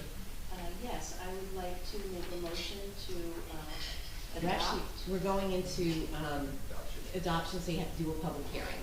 So make a motion to open a public hearing. Oh, so I'd like to make a motion to open to a public hearing for ordinance 2025-14. Do I read the entire ordinance title? Just a, Okay. Amending Article 7, Arts Committee of Chapter 24, Commissions and Committees of the Borough's Revised General Ordinances. I'll second that. Mr. Noble? Yes. Ms. Greenblatt? Yes. Mr. Nowicki, excuse, Mr. Weber? Yes. Mayor Gubatose? Yes. So we'll open it up to public comment or questions. This is the one that we're just basically changing the name of the Arts Committee to the Arts Committee, a legacy to Julia Sandra. Sandra Rand, and we're also adding two alternates. Okay, I see no questions or comments in the room, nothing on Zoom, so we'll make a motion to adopt. To close? And To close and public adopt. session and adopt. Thank you. You're welcome. Second. Mr. Noble? This is a wonderful legacy for Julia. Yes. Ms. Greenblatt? Yes. Mr. Nowicki, excuse, Mr. Weber? Yes, and thanks for doing it. Mayor Gubatose? Thank you, Councilwoman Greenblatt. This was a very nice gesture and very important. I think that we recognize Ms. Rand's contributions to the borough and vote yes. Okay, we'll move to item 10, which is Actually, you have to do ordinance 15 as well. I always miss the ordinance at the top of the Oh, my goodness. Okay, ordinance 2025-15, an ordinance amending chapter 335, parking regulated of the borough's revised general ordinances in order to implement the borough's new park mobile system. I'll open it up to public comment or questions. Second to. Oh, is there a second? Second. Mr. Noble? Yes. Ms. Greenblatt? Yes. Mr. Nowicki, excuse, Mr. Weber? Yes. Mayor Gubatose? So I'm confused. I was under the impression the public should have the opportunity to comment before. Yes, would anybody like to Okay. comment? Maybe before we vote, right? Mhm, yes. Okay. So we'll hold off on those yeses. Is there any question or comment? Okay, seeing no further public comment, we'll continue the vote. Make a motion to close and adopt. Make a motion to close it. It's all right, we're getting to We're this. getting Can there. I ask a couple? Yes, you may. So are we planning to remove the street, the numbers? Yes. And we're gonna be putting up some signage, right? Some signage? Yes. Okay, and that's really, and are we removing the pay stations at this point or waiting on that? So, thank you for the questions. There's a good amount going on right now. But Park Mobile is an app-based thing. We're gonna get rid of cash at Ocean Ave. We all think it's a very good thing. It's very efficient, very effective. It's tried and true practice in surrounding municipalities. But we did have pay stations that required credit card and/or cash. You can put quarters, I guess. The pay station signs, the big P for parking, those will remain. We're gonna leave them because they're really good visible signs and they're in good shape. A lot of the equipment we have is being removed to the extent it was going to need to be replaced anyway. But Park Mobile is an app-based system, so we are going to paint their decal on every parking space, and there's 400 or so. I don't know. Is that right, Chief? Yes. 400 plus parking spaces. And we will strategically place signs, been through this with Chief Arnold in pretty good detail, but strategically place Park Mobile signs with QR codes so that residents can see them from a distance where those big key signs are for parking. Chief, is there anything I'm leaving out in terms of the signage? No, there'll be signs posted all along the beachfront, and just as many signs as were already down there for parking. And like the mayor said, the Park Mobile's logo will be spray painted on every spot, basically where the numbers are currently. So we have to do those, we have to do the Park Mobile like Belmar has? Yes. We do? When you say we have to, like. Because I thought we were talking about, do we really have to have Park Mobile at every spot, but I guess we do. Well, we do because if people don't follow the law and they don't pay, and they say, well, I didn't see Park Mobile sign on my spot, that's basically what we've learned through our homework with Park Mobile. So we need the decal on every spot. Especially because the west side is free. So there would be other things. Any other questions? No, that's it, thank you. Okay, so I think we're good. I did make the motion to close the public Yes. session and adopt the vote. I need a second. Second. Second, okay. Mr. Noble? Yes. Ms. Greenblatt? Yes. Mr. Nowicki, excuse, Mr. Weber? Yes. Mayor Gubitosi? Yes. Now it's done. Now I can go to communications, okay. Two quick communication points. We are appointing a new OEM deputy coordinator, Mr. Daniel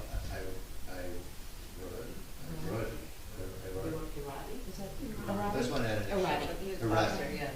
And Mr. Arati has a tremendous amount of experience in emergency management. He'll be working with Mr. Glenn Wolfarb, our director. So very exciting that he's willing to join us on a volunteer basis. And secondarily, for the 2025 budget update, folks are aware we have a new CFO. She was actually just here as the meeting began and had to leave. But the plan at this point in time, she is coming up to speed on our budget. We're going to have a public hearing on May 20th. She will stay as long as needed, entertain as many questions as needed.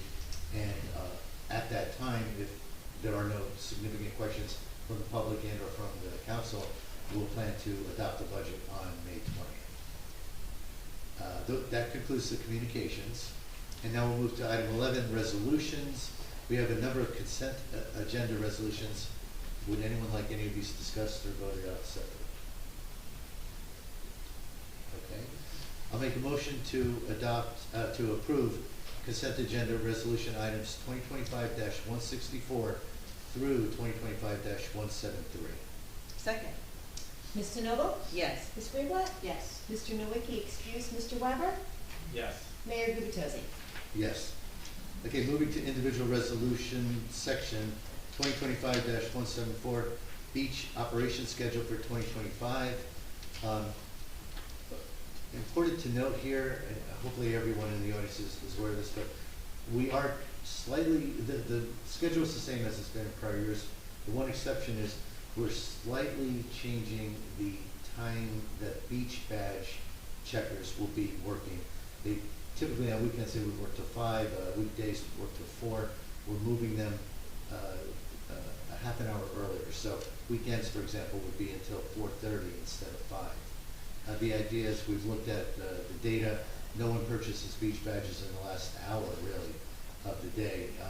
People who are going to come late come at 5 o'clock, but they're not going to pay $13 or whatever for that 1 hour. But it also provides an opportunity for folks who might not be able to afford a beach badge to get on an hour earlier. A lot of folks in town will wait until 5 to get on the beach, and this will afford them a half an hour earlier entrance. So that's the gist of 2025-174. Any questions or comments? So does that save us a little bit of money too? It saves us a little bit of money too. Okay, I'll make a motion to approve 2025-174 beach operation schedule for 2025. Second. Ms. DeNoble? Yes. Ms. Greenblatt? Yes. Mr. Nowicki, excuse Mr. Weber? Yes. Mayor Gubatosi? Yes. Okay, item 2025-175, daily and weekly beach badge costs for 2025. The current level, we brought forward the current level, which is $13 for the daily and $45 for weekly. Yep. So the question is, are those the appropriate amounts? Should we consider changes? Questions or thoughts? How long have we been at that rate? Definitely last year. Definitely last year, and I believe the year before. And in 2020, we were at $13 daily, and then we dropped it down. Yes. We dropped it down to 12 for a couple of years. Yes. In the last 2 years, maybe we've been down to 13. I know the reason I started us at, again, for prompting this discussion, but the reason I started us at maintaining that $13 level is because the beach utility is in pretty good financial shape now. Every year, we're very dependent on the weather. If we have sunny weekends, the beach is flush with cash. If we have a lot of rainy weekends, or even weather forecast that the weekend's going to be rainy, people don't come, and then the sun comes out, we lose revenue in any event. But we also have a very substantial surplus at the moment. There were points in recent history where our surplus dwindled down to $50,000 5 or 6 years ago. Right now we're closer to $700,000. So we probably have we definitely have the ability to weather bad weather, basically.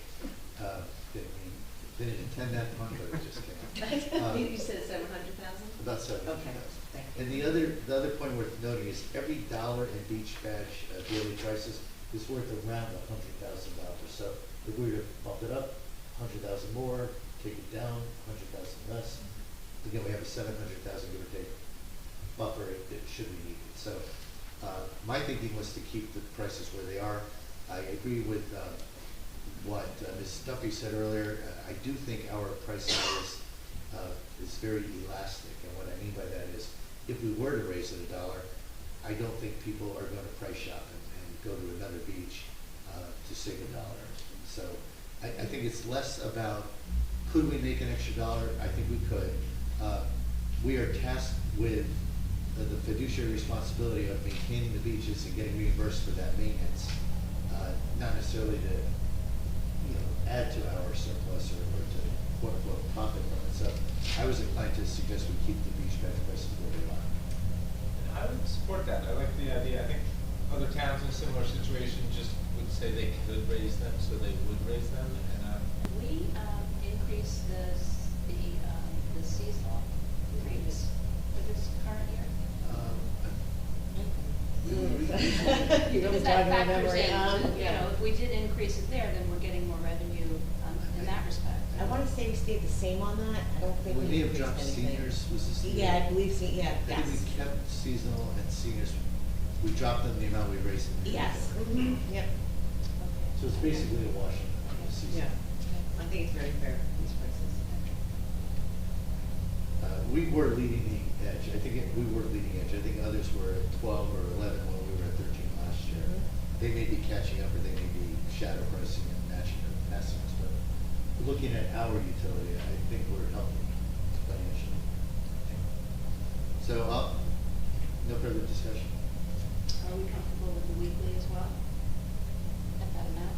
The weekly is what, $7.80? Don't, but weeklies are relatively new, and we're still sort of, Trying them out.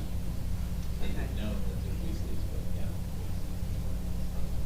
Okay, I will make a motion then that we approve, resolution 2025-175 daily and weekly badge cost for 2020. Second. Mrs. Noble? Yes. Ms. Greenblatt? Yes. Mr. Nowicki, excuse Mr. Weber? Yes. Mayor Gubatosi? Yes. The next few of these, I'm gonna read through each one and hopefully we'll decide quickly, but they're all related to our new QPA, encouraging us to adopt new purchasing cooperatives. So, 2025-176, authorizing the qualified purchasing agent to receive certain bids in accord with NJAC .5:34-5.1 E-procurement. Is there a second? I'll make a motion. Is there a second? Yes, second. Mrs. Noble? Yes. Ms. Greenblatt? Yes. Mr. Nowicki, excuse Mr. Weber? Yes. Mayor Gubatosi? Yes. 2025-177, authorizing the use of Sourcewell National Cooperative. I'll make a motion to approve. Second? Mr. Noble? Yes. Ms. Greenblatt? Yes. Mr. Nowicki, excuse Mr. Weber? Yes. Mayor Gubatosi? Yes. 2025-178, authorizing the use of Omnia Partners, formerly known as U.S. Communities National Cooperative. Make a motion to approve. Second. Mr. Noble? Yes. Ms. Greenblatt? Yes. Mr. Nowicki, excuse Mr. Weber? Yes. Mayor Gubatosi? Yes. Mr. Weber, what's the one that you want to have? 180. 180, okay. 2025-179, authorizing the Borough of Bradley Beach to enter into a cooperative pricing agreement with the Hutchinson County Educational Services Cooperative Purchase. Make a motion to approve. Second? Mr. Noble? Yes. Ms. Greenblatt? Yes. Mr. Nowicki, excuse Mr. Weber? Yes. Mayor Gubatosi? Yes.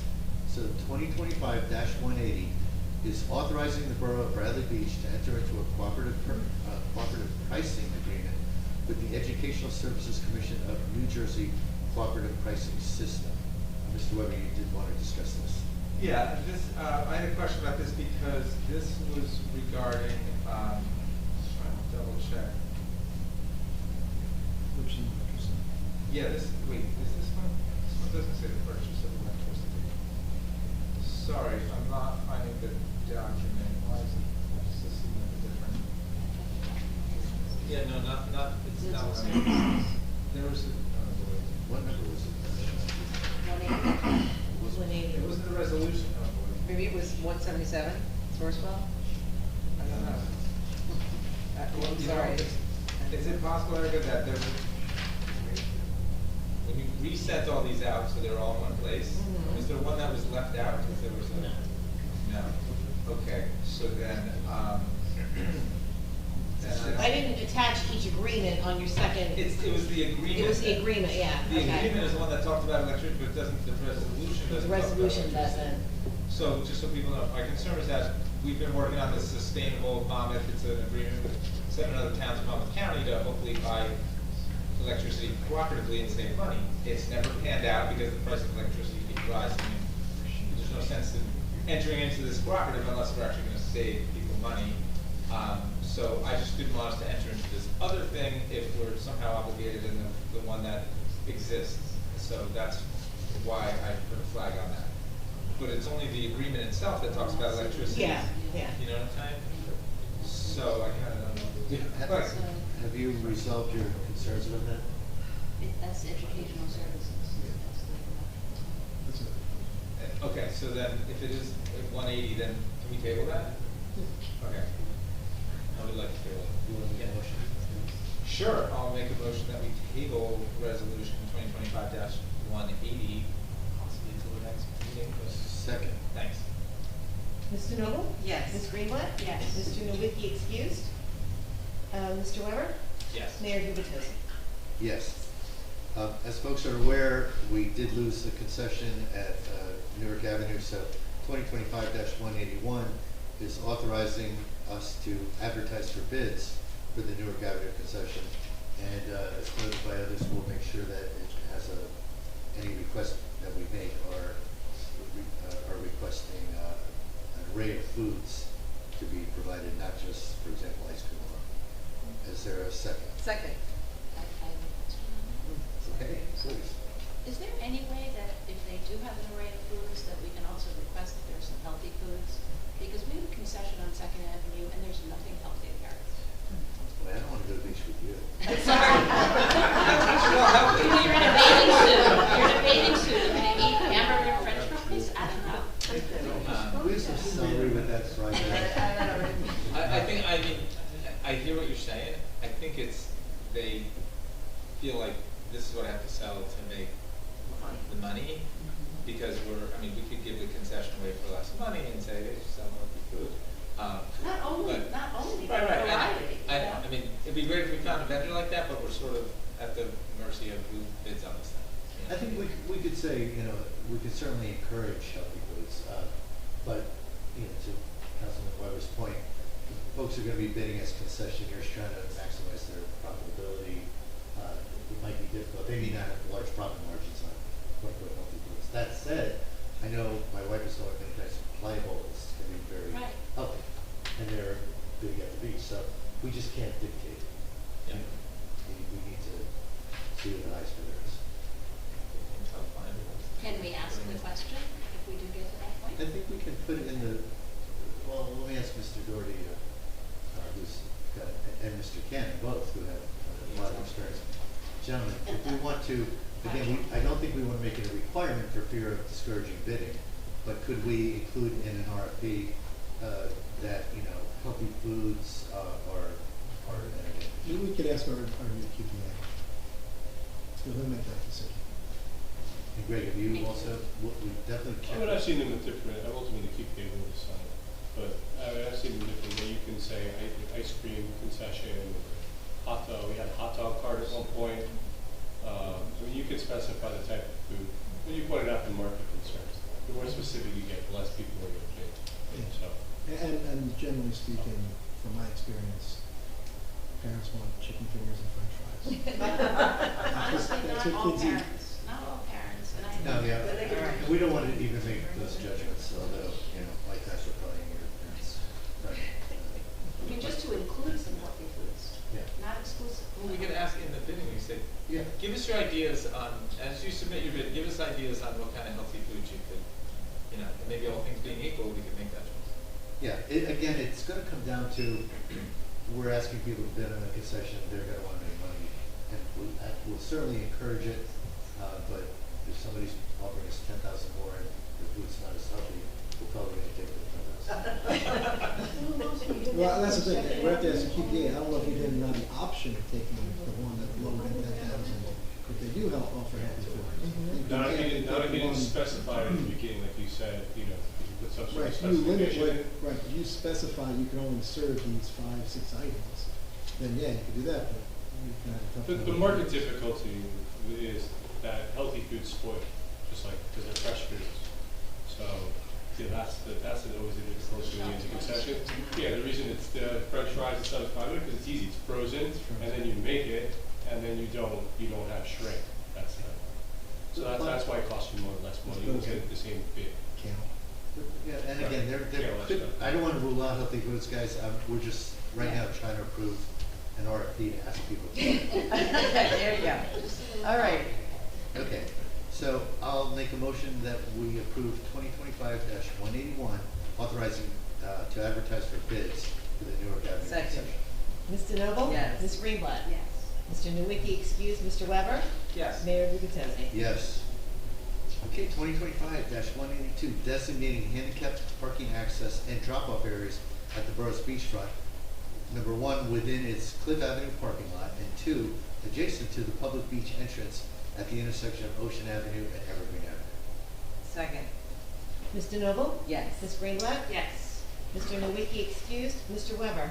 Yes. Mayor Gubatosi? Yes. 2025-183, authorizing right of entry for temporary work area in connection with Sylvan Lake Flume Replacement Project. Councilman Nowicki has been working on this, but Mr. Doherty, can you spend a second describing this to the public, or should I? Yeah, this is, the Right. wooden box that's in the southern part of town, and this is gonna permit the NJ, DEP the ability to use part of the beach that's behind the current pump station that really is underutilized as a staging area for sand.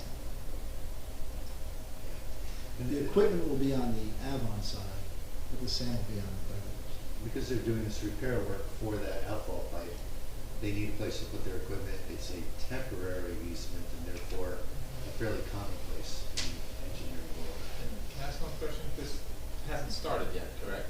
Correct. Alright, So it'll probably start in maybe October, November, it'll be done by March. Okay, so, at the top it's dated today, but on the bottom of the second page it says beginning October 20th, 2024. Should we change the date on that so it's something more modern? It should be 2025. Probably. We should. Well, we don't think the work's gonna start till October? 2025, correct. Okay, because it says October 20th, 2024, so. Wait, The when's bottom of the second page, the last thing says grant of right of entry, Uh-huh. and there's a date of October 20th, 2024. Okay. That's why I was wondering if it started in here. All right, so let's just say 2025? Okay. John, you said on the last page, right? Is that? No, the bottom of the second page. Okay. I think the Certified. reason why it says 2024 is this has been sitting around for a while, that's all. Oh, okay. Erica, there's another reference on the very last page. I certified that on 2024. Okay, I did not do And that if- resolution. By the way, just so you know, if you keep all the Okay. dates, if you don't change anything, and just keep it 2024, they're not starting until October 2025 Okay. anyway, so it doesn't matter. I'll change all the 24s to 25s if that's what you're, It's on the right of entry? Yeah. Well, that must have, so those are DEP for rights of entry, so that must have been the first sentence. Yeah, so that's what I'm saying, it doesn't, Yeah, it's only up to the council, it doesn't really matter, practically speaking. So just leave it unamended? I would just leave it. okay. I think we should amend that you're certifying it on a date in 2024. We should certify it when we do it. 2025, yeah. My So- certification, you mean? The certification Yeah. says 2024? Yes. Okay, no problem, I'll change that. I sent you the word. Yeah. Okay, so, make a motion to change the date to 2025 for the certification. Second. Mr. Noble? Yes. Ms. Greenblatt? Yes. Mr. Nowicki excused. Mr. Weber? Yes. Mayor Gubatosi? Yes, and make a motion to approve 2025-183 temporary work area in connection with Sylvan Lake as amended. Second. Mr. Noble? Yes. Ms. Greenblatt? Yes. Mr. Nowicki excused. Mr. Weber? Yes. Mayor Gubatosi? Yes.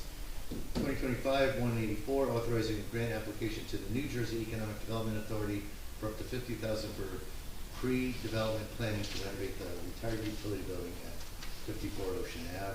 And this is, as I understand it, a formality. This is housekeeping, the previous administration didn't do this properly, so the grant's already been awarded, but it was never asked for or received. So in one resolution, you were asking for and receiving a grant from NJEDA. Thank you for that. I'll make a motion that we approve 2025-184. Second. Mr. Noble? Yes. Ms. Greenblatt? Yes. Mr. Nowicki excused. Mr. Weber? Yes. Mayor Gubatosi? Yes. Item 2025-185 is the bill list for May 6, 2025. Any questions or comments about the bill list? My questions were already answered, thank you very much. All right.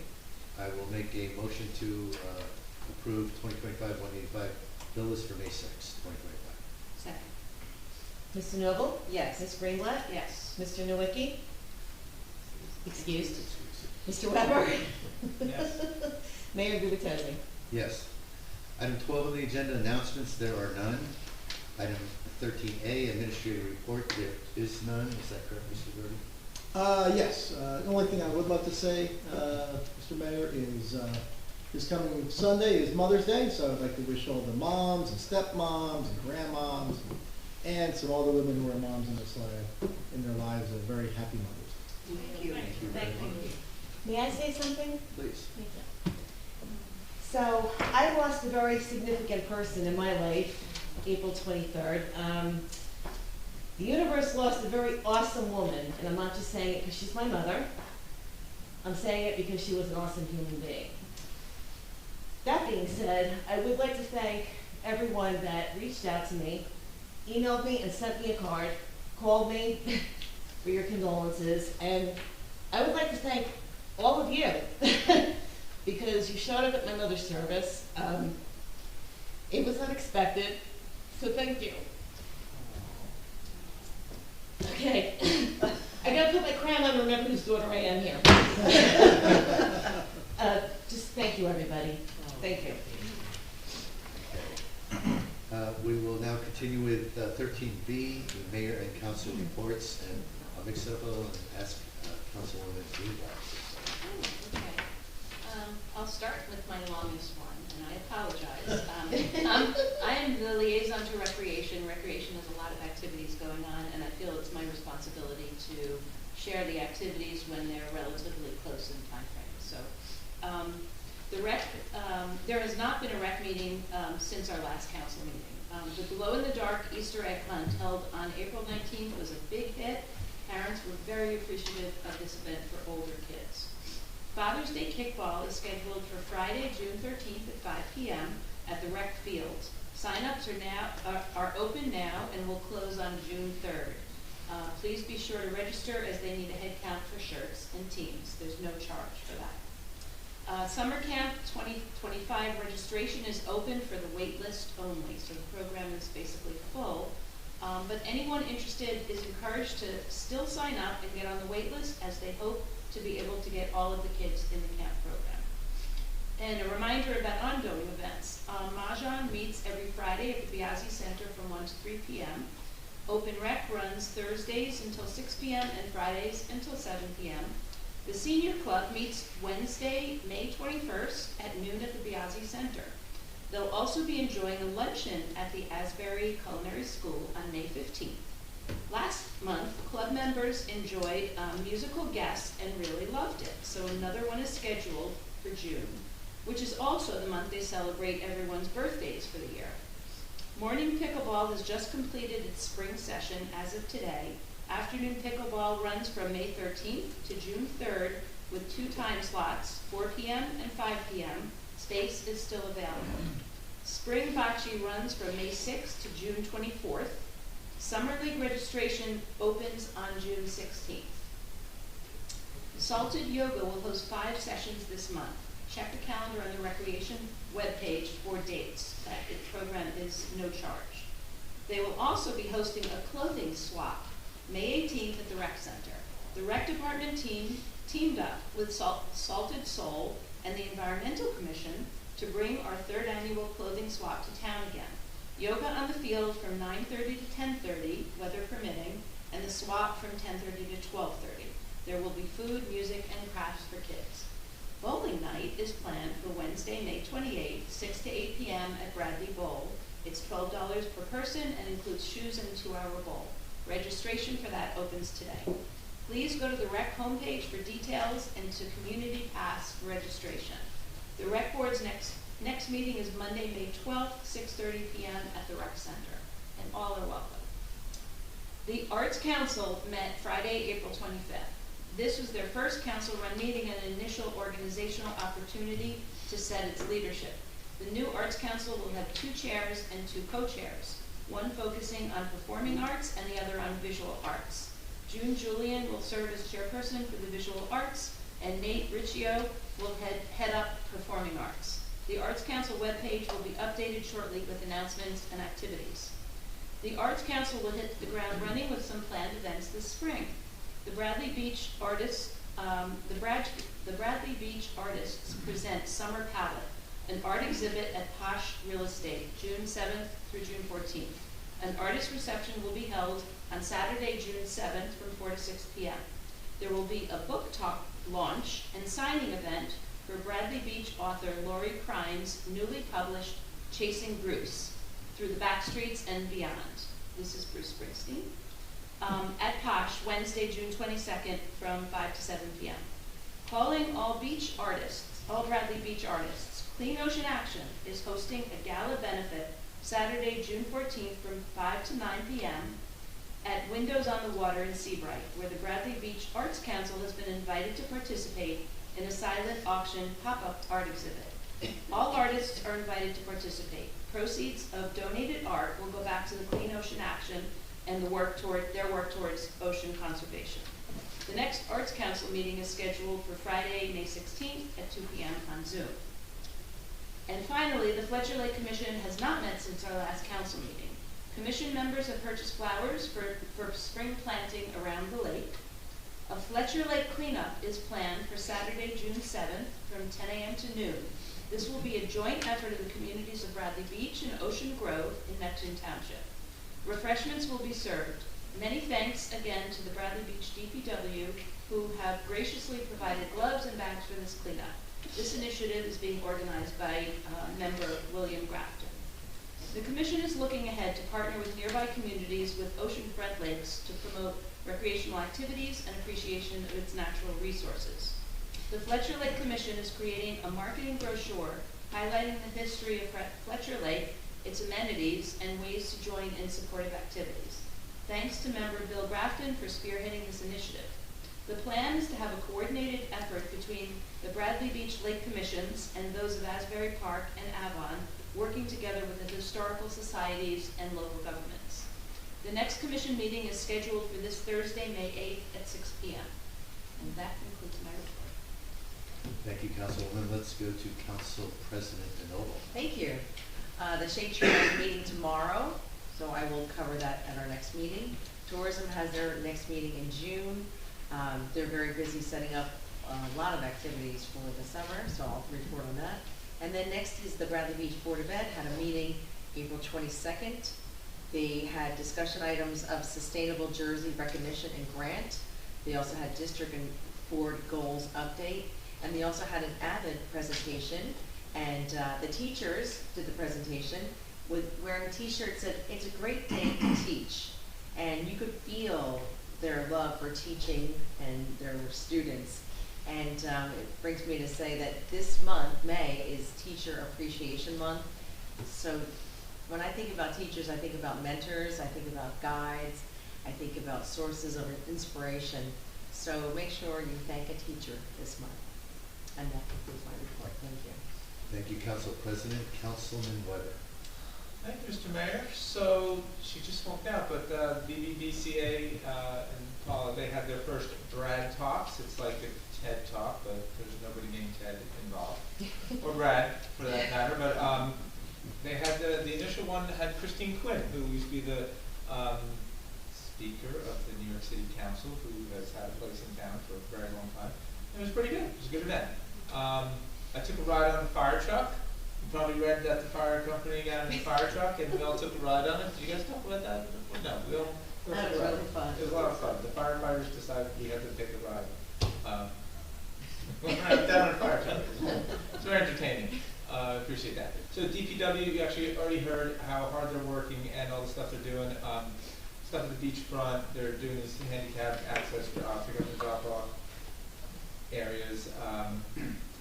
But I think that last time I mentioned that we were having a problem with bulk trash. Bulk trash was costing the town a lot of money. And I was talking with Diageo, and I said, you know, I wish there was a place, because a lot of times people put things out that they just don't want them anymore. They're perfectly good, usable things. If it's a, I don't know, whatever, a gas grill or, people put out good, usable stuff sometimes. And if you're lucky, somebody takes it. And if you're not lucky, then you got to go buy the stickers and it costs you, and you put it, and it goes into the bulk trash. But I said to Diageo, I said, what if there was a shed at the yard where people could bring like good usable stuff and the shed closes and locks and you got good usable stuff, and people can just drop by and like, oh yeah, that's good and usable, I need it, I'm gonna take it, and it doesn't go to the landfill or whatever. So that was my idea. But I said, you know, to make it perfect, we would need somebody to be getting rid of a shed, so we could just get a used shed to do it. Biagio and his guys, they built a shed with buying next to nothing, no new materials. They had all this stuff lying around from other jobs, and they built a shed, and we're gonna have a shed, and I think we need a name for the shed. We're like, your good usable stuff you can just drop off, and it won't go into the landfill, and hopefully somebody else will take it. And if it sits in the shed for 5 months, we can throw it away. We can throw it away. I don't care. But we're going to try to landfill less. So that was just great, innovative, and I'll say frugal work on their part. It was good. And thanks for facilitating, helping out with that. Let's see. Code department. I think a couple of meetings. I don't know. Environmental Commission and from some other places I heard, we were getting some complaints about people throwing a lot of garbage on the train track side of their properties, and code enforcement was on it. Some property owners got a notice of violation for that very thing, and they have a certain amount of time to clean up that trash. I don't know if that happened because I went away for a week, but if not, they're going to go see the judge. So it's not like, you know, same anyone else in town, if you have like garbage all over your yard or side yard, you probably get a notice of violation for that. So, Environmental Commission met last night. You already heard about the clothing swap, so that's another way we can keep stuff out of landfill. So I have a flyer for that clothing swap if anybody wants to just take a picture of the flyer or get the details off that if you need it. And that is happening on the same day as the townwide garage sale, just so that's that weekend. So it's a Sunday of that weekend. Environmental Commission is also continues to work on Sustainable Jersey to get certified as a Sustainable Jersey town for this year. Let's see, and then I think the only other thing I had is that you heard me talk about the 100-year-old birthday, correct? Correct, last meeting. Two people that weren't here. We have a person in town that's turning 100 years old next week. This thing on the table there is the giant, oversized, and homemade by me birthday card that pretty much everybody that works for the town has signed. A bunch of other people have signed it. If you haven't signed it, please come up and sign it. I have 2 insert pages that went to the school. Every kid in the school that knows how to write their name wrote. They wrote on this card. It's going to be like a multi-page birthday card. It's going to be really cool. On the birthday itself, the days got switched a little bit since the last time I announced this, so let me be clear. On May 15th, this is the birthday itself, there's going to be a procession. Fire trucks? Okay, fire truck and whatever other truck. This is Matt's deal. Just to go by this person's house on the 300 block of 3rd Avenue, and just to make a lot of noise and wave, and I think we'll stop the trucks and whatever, then we'll go to this person's front yard and sing them happy birthday. They thought all of this in one day was too much, so the following day, we will read a proclamation. We'll go back, some of us think it's the mayor, but we'll go back and we'll read the proclamation while they're having a party just with their family. So please come out. There's a Facebook event. I don't have everybody's email, but I emailed a bunch of people. I'll post it again on the Bradley Beach community just to get a head count so we kind of know. I'm assuming you're doing traffic control too to figure out where people are. Okay, so if you want to join the procession of vehicles behind the fire truck, you can do that. Go by this person's house and wait and then wish them someone sing happy birthday. So that is the extent of my report, Mr. Mayor. Thank you very much. Thank you, Councilman Weber. Oh, sorry, the time. Thank you. On the day itself, 4 o'clock. That's the 15th, Thursday the 15th. 4 o'clock is the procession going by. I figure. Where are we meeting? Well, that I don't know where all these cars are lining up. That's why. Where do you want that to happen? TBD. If you want to just walk by to the 300 block of 3rd Avenue and figure it out, but follow the fire truck. How's that? John, will you post something on Facebook? Absolutely, yeah. I mean, we have a Facebook event just so people can we'll get the details on there. That was the kind of thing I was letting Matt figure out because he seemed really excited about getting the fire trucks going. So that is the detail people will need, Matt. Just so.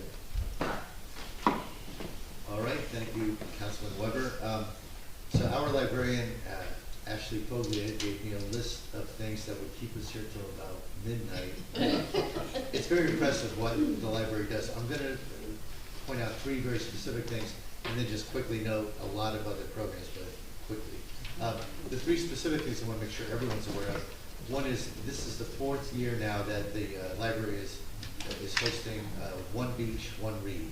That is May 13th at 6 p.m. at the Bradley Beach Firehouse. So May 13th, 6 p.m., Bradley Beach Firehouse. Sandwiches will be provided. The Friends of the Library will hold a book sale on May 16th, 3 days later, at the lower level of the library in the program room, and May 17th outside on 4th Avenue by the bookshed. So those are two things that happen almost every year like clockwork. Let's get out and support the library and the Friends of the Library.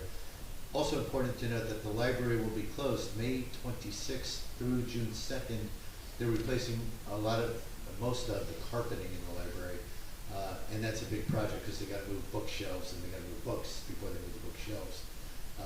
So that's about a week-long project. But May 26th through June 2nd, library will be closed. Beyond that, I'm not going to read these, but there is just an amazing list of photo contests. Basically, what I'm going to say is go to the library website and look for all the kid activities. But if you have kids, know people with young kids, photo contests, Lego club and board games, read and play, penny pincher party, the pet sets, and the list goes on. It's really amazing how much these guys take on in a given month. So I just want to make sure I covered that. We did have Mayor's Wellness Walk. It was my first walk as mayor. I'm proud to say I lapped the field. No, not quite, but I walked as briskly as I could. And we had a very nice walk. That was on April 27th. We're going to have a number of walks following, one a month for the next 4 or 5 months.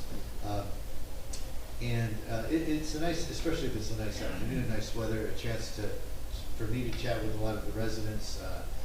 This was up and down Main Street, so we got a chance to stop at the movie theater and some other things, and I gave folks whatever updates I could at the time. But I encourage everyone to keep an eye on the calendar. When we announce Mayor's Wellness Walks as we go forward, we'll have different experts join subsequent walks, experts in different areas of health, self-defense, and so forth. So it should be an interesting time, and I'm very anxious to meet and chat with other residents who might want to join us. On May 28th, Mr. Doherty, do we have the business town hall? Yes. And is it 4 p.m.? 5 p.m.? So the 4 or 5 is at the firehouse. We have a lockdown. So. Okay, cool. So a little more to come on this. We've announced it with Ms. Gavin. DVBCA is aware of this. But we are going to hold possibly the first ever, at least I'm aware of a businesses town hall. So we wanted the businesses to have a voice. Paula Gavin kind of planted the seed with me. And Mr. Doherty's making it a reality. We're going to invite the businesses in town to come and speak with the mayor. Could probably have one other council member join me, Mr. Doherty can join. I'm sorry? It is 4 p.m. Oh, 4 p.m. 4 p.m. on May 28th. But the idea is to get businesses to give us feedback, tell us what we can do to improve the borough for the businesses.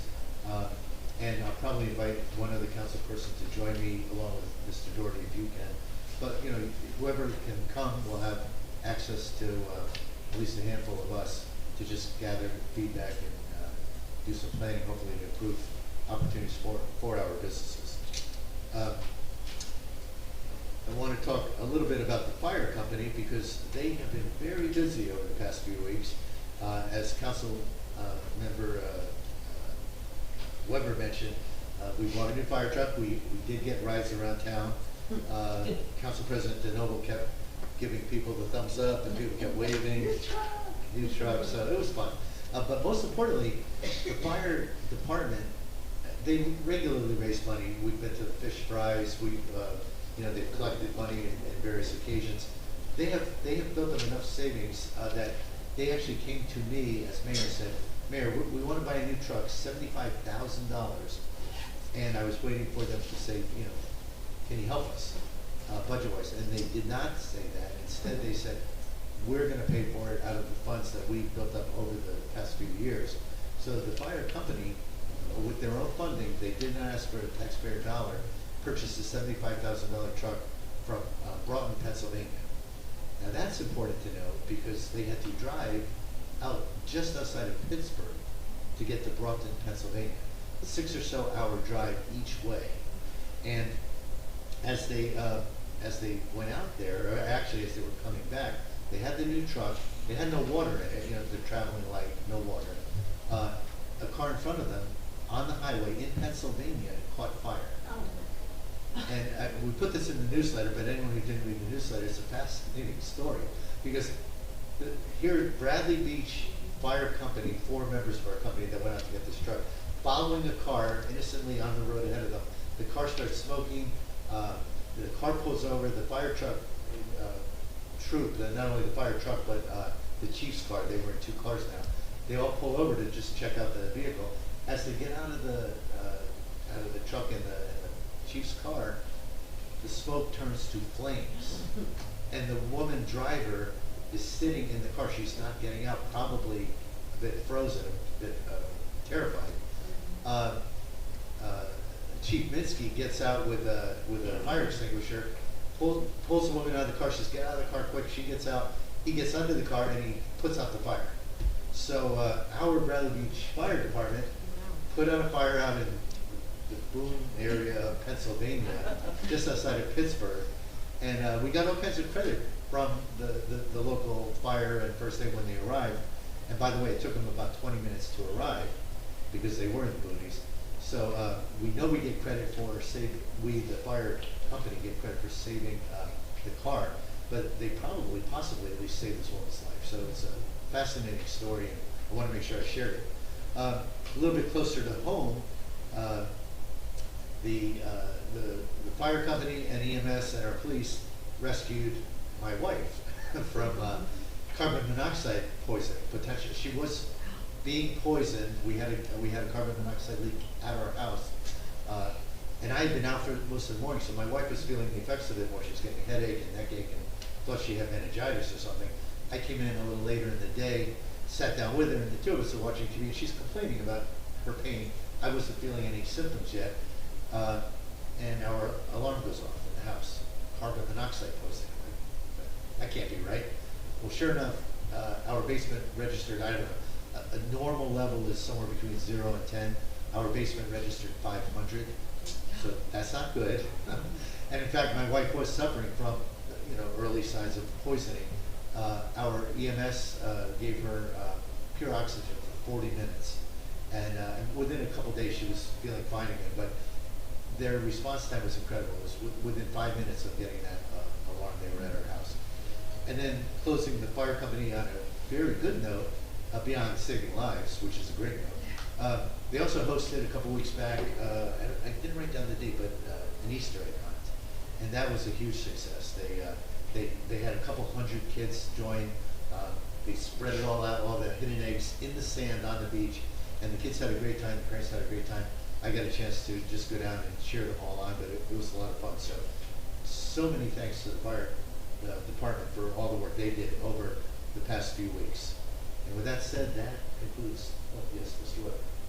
Councilman Nowicki sent me his reports, and I forgot to read them. No way. May I? Yes, I'm so sorry. Yes, you may. Please do. I've concluded my report. Thank you. Mr. Mayor, and apologies to Councilman Nowicki. So the first aid report for the operational period ending today, the squad responded to 24 day calls and 9 night calls for 33 calls. 26 were for medical, 6 were for fire, and 1 was for a motor vehicle accident. The squad provided medical overwatch and help with setting up the Easter egg hunt, and the squad requested no mutual aid for this operational period. They fulfilled 100% of their assignments, and of course they're still looking for volunteers. They offer free training for qualified individuals. Anyone wishing to volunteer can find applications on the borough's website, and they have applications also for their cadet program for people 16 to 18 years of age. And now on to the police report. There are dates on this one. April 14th, 2025, Newark Avenue. Maria Murday, 60, of Bradley Beach, New Jersey, was arrested and charged with possession of heroin, possession of cocaine, and possession of drug paraphernalia. Patrolman Anthony Bagliamenti and Patrolman Edwin Hernandez made the arrest. And on May 1st, on Main Street, Sergeant Major observed a dispute in front of Darcy's Tavern. Upon investigation, Sergeant Major identified Jihad Finero, 37, of Neptune, New Jersey, acting disorderly and causing a disturbance on the roadway. Mr. Pernero was placed under arrest for disorderly conduct. The search of Mr. Pernero's personal search of his person before the arrest revealed him to be in possession of cocaine and a knife, and as a result, Mr. Pernero was charged with disorderly conduct, possession of cocaine, possession of controlled dangerous substance with intent to distribute, and unlawful possession of a weapon. He was later transported to Monmouth County Correctional Institute. Patrolman Edwin Hernandez and Patrolman Sean Johnson assisted with the arrest. An officer from our K-9 unit was deployed to Neptune Township to assist in the tracking of a wanted subject that fled during a motor vehicle stop. And the Bradley Beach Police Department also arrested 2 individuals on outstanding active contempt of court warrants and investigated 8 motor vehicle accidents between April 15th and May 4th. And that's only a one-pager. So that is the police report, courtesy of the police department and Councilman Nowicki. Thank you very much. Sorry about that. That concludes it. Okay, thank you. With that said, we can conclude item 13B, Mayor and Council reports. Move to 14, public comments or questions. These are now questions that apply to anything in the world. And let me start with Ms. Bartlett. Oh, thank you. I apologize. Thank you for waiting. Luann Bartlett, 312 Main Street. I apologize for before. And although I do love to speak to Mr. Doherty, I want it to be public. So, last month I was here. I know you all heard me. So my question is, we're now into the 4th month, and what is going on? So if you recall, Darcy's was issued a violation back in February. They had a court hearing in the beginning of April that was adjourned. Correct. Until tomorrow, actually May 7th. Mm-hmm. They will the court hearing. They have not applied for any variances yet with the land use board. They were issued another notice of violation today. They'll be receiving for enclosing a second floor deck on their property that was issued by Ted Bianchi, our zoning officer. So that's sort of where we are with them at this point. Okay, so the cooperation isn't there, obviously.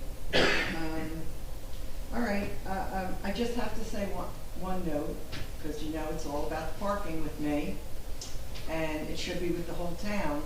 And we did an order for the Bradley Beach Police Department, and they came Monday to pick it up. So they call me, I'm not going to mention who it was, but he calls, he says, is the order ready? Yeah, it's ready, come on over, pick it up. Next thing, the phone rings, Luann, there's no parking out front. Can I pull the car in the back, and can somebody open the back door for me and run it out? And I said, sure I can. So again, that's where we're at. There's 18 parking spaces. It's supposed to be, it's zoned as a parking lot, and I just don't understand why all that stuff is still there. I don't know. Nobody wants to help me. Okay. Well, we'll see what happens. We'll see what happens. It could possibly be adjourned again tomorrow, though, right? It could be adjourned again tomorrow. And yeah, and then we're into another month. Like, how long would that go on, Matt? Like, how long could they adjourn it? Could their attorney adjourn this? That's up to the judge to make that decision. You know, they own property too, right? So we're kind of caught in the middle here. Our process is give you your right to have your say, and the other property owner has the right to have. I take it you're a neighbor. Yeah? I'm right next door. Yeah, I mean these processes protect both property owners, right? You don't have sure, but January 14th is when the first notification was issued. We're now 4 months into it, and nothing's been done. And I've been told by people, they're just stalling. They're just stalling. They're just going to break everybody's butts. Okay? Is that right? That's fair. That's real fair to all of the people in Bradley Beach. Everybody in Bradley Beach. Sticking it to us. Okay. So I guess I have to wait. But I wanted it on record that this is what I'm hearing, and enough is enough. How much longer? It's zoned for a parking lot. They were already approved for their outdoor dining upstairs back in 2012, which I was for. I'm for business. but not when you have structures and not even a tent, the skeleton of a tent sitting for 12 months out of the year. All right, I have my say, I'm sorry. Thank you all. Thank you. Any other comments or questions? Yes, Ms. Kepler. Beth Kepler, 504 Central Avenue.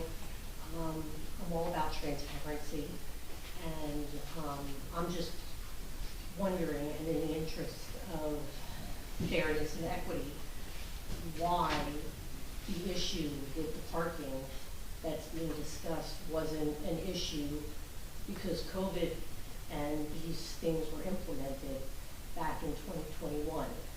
And now we're 5 years into it, and we're only addressing the last 4 months, which has been since you've been here as mayor. And prior to that, during the prior administration, when Larry Fox was here, and the chief of police was Leonard Guida, who happens to be, in the interest of full disclosure, Luann Bartlett's brother, why that wasn't raised before. Well, and just to make sure you're fully informed, a lot of this ties back to COVID, and Greg, you could probably explain better, but the governor basically... The state has continuously extended for the last, up through this year now, through November of 2025, continuously extended the premises expansion permits. When did that change? Changed during COVID, that you could move your operations outdoors. At first, it was an emergency issue. They just passed, it was December, they passed the law. They still haven't issued the guidance. They have 24 more days, apparently. I don't know how they're going to do that, because they haven't published it. They're supposed to publish that for 60 days. So the rules on what DRCs is actually allowed to have haven't been written yet by the state under the ABC, which largely guides what we do here for zoning. And they were legally out there because they applied for the temporary permit. They have dispensation from the ABC, and until very recently, it was legal out there. And then now it's technically the emergency is passed, but they still haven't issued the guidance as to what they're allowed to do with that newly licensed and expanded premises. So you can go on the ABC website. I check every single day since January 14th, frankly, when Matt and all this started under this current administration, but they haven't issued the guidance. So I don't know what to tell you at this point. You know, the town is my using... point. My point is that it's only become an issue for this particular business, the Army Navy store, where there's been, multiple times where this has been raised, and it wasn't raised prior to Mayor Gubitosi. I don't remember ever once seeing Luann Bartlett approaching on behalf of all of the businesses in that area and raising an issue of parking, and her brother was the chief of police.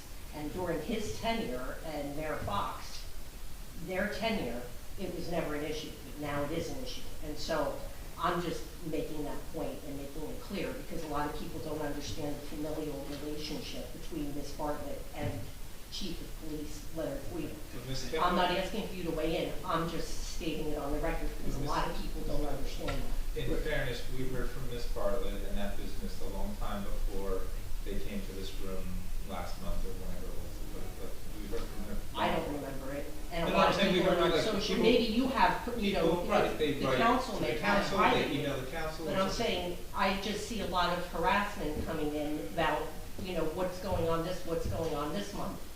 And I just don't remember that being an issue. I don't remember Mayor Fox being badgered month after month about what was the status and why wasn't that being addressed during his tenure. The state law has changed. I mean, Yeah, like Greg said, so it only was this year where, they're People have finally been saying, complaining about 10 for 5 years. I mean, it's not something that I've heard recently. In fact, I've had to look this up several times over the years as to what the current status of the premises expansion permit law is. The permanent solution. So it's in limbo at this point.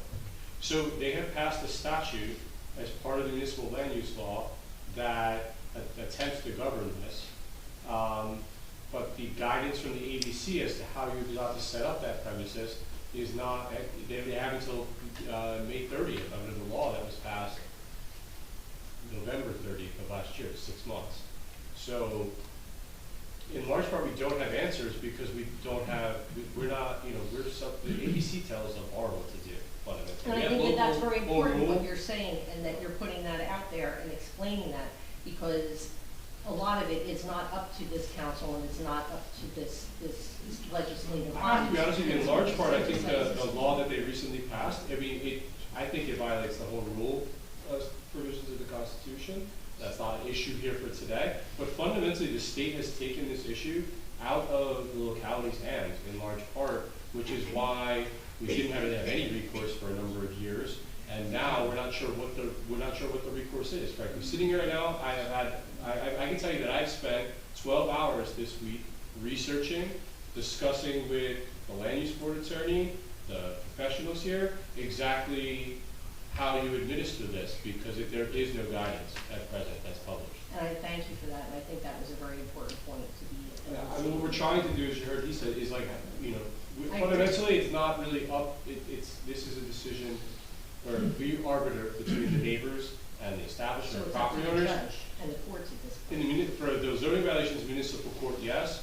If there's a land use application, we don't know which direction it's gonna go, because it's not even clear really to the applicant what they're supposed to do at this point, to be honest with you.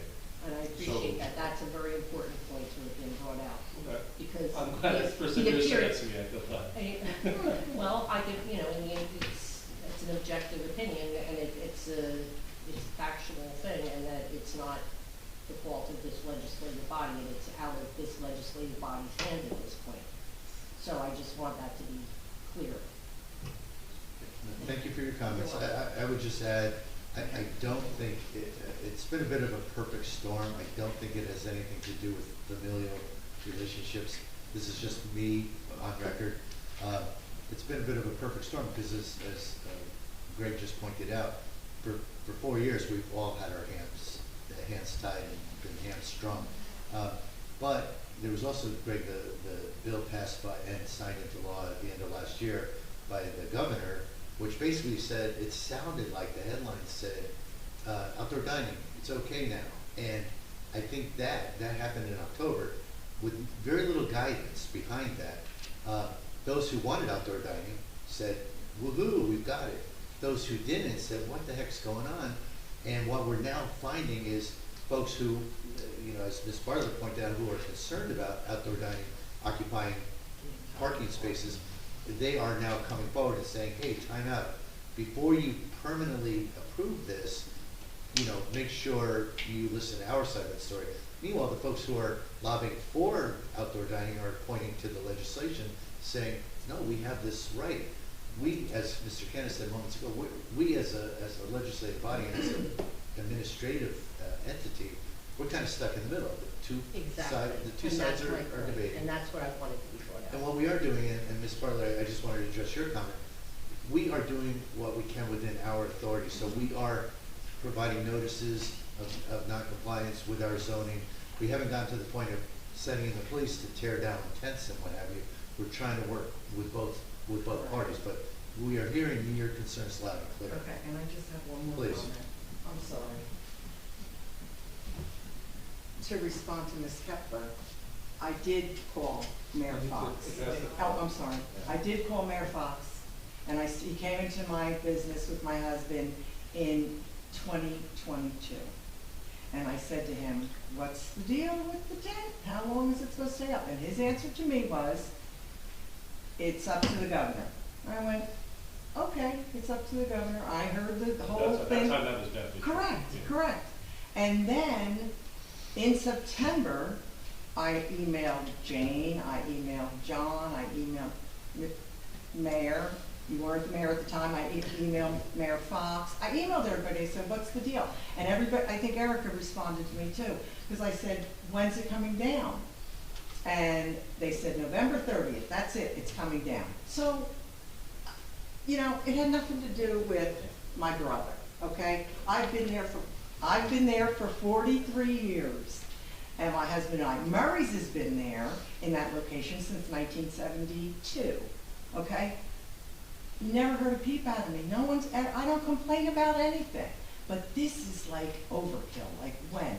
And again, I'm going on the record and stating, I don't have a problem with the tent or the outdoor dining or the music or anything. What I have the problem with is it's a parking lot. No one in Monmouth County uses, no restaurant, and I've done my research, if you all want to do your research, there is not one restaurant in Monmouth County that uses their entire parking lot for outdoor dining. Just part of that, I'm ready for Matt, and then Yes. we're spoken. Yes. So, like I said, I consider this processing this paperwork ready.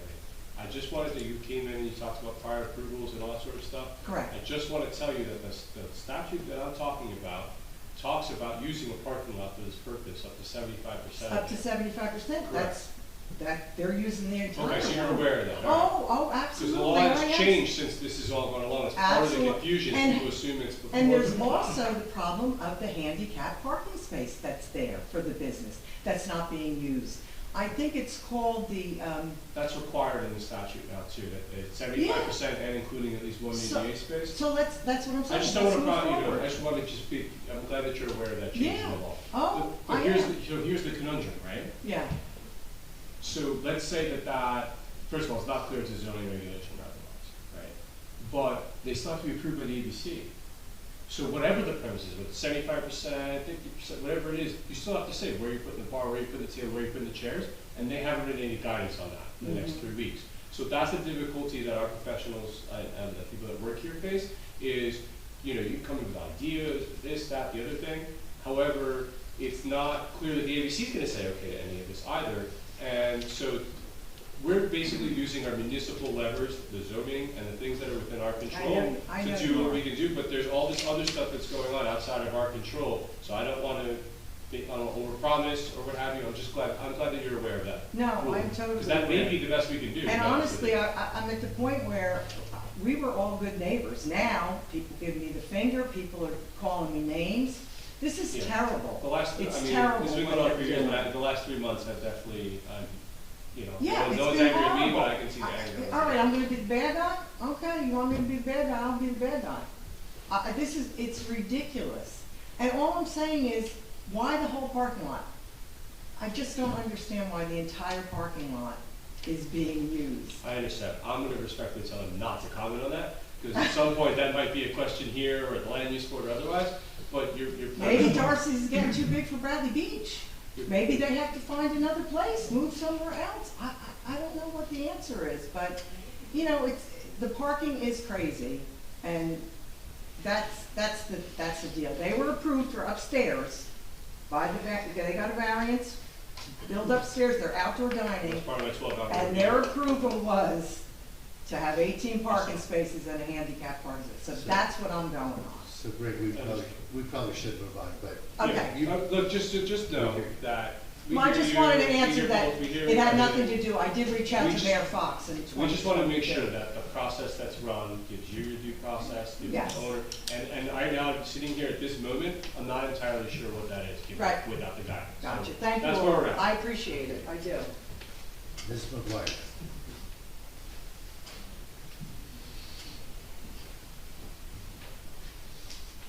Who's gonna enforce it? Brigitte McGuire, 610 Brindley Ave. I'm glad I'm not the only one with something negative to talk about tonight.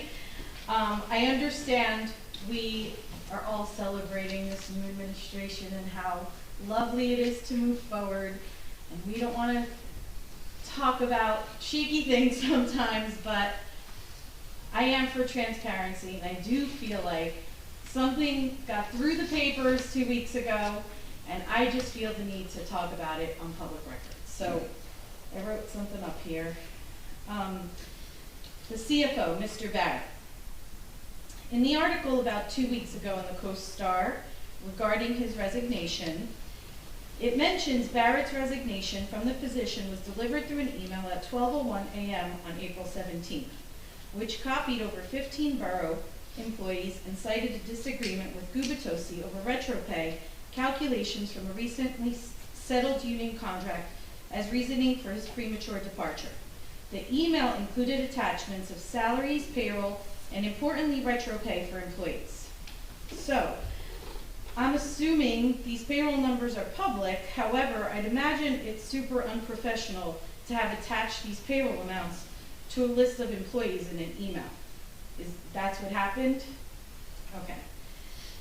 The article also stated that Barrett viewed Gubitosi's calculations of employee retro pay as erroneous, stating the mayor's decision to move forward with paying borough employees based on those calculations is not acceptable to me and my team. I'm not even going to question who his team was because I have no idea who his team was. Like, is there a team or do we just hire a CFO? But I don't want to run out of time just yet. I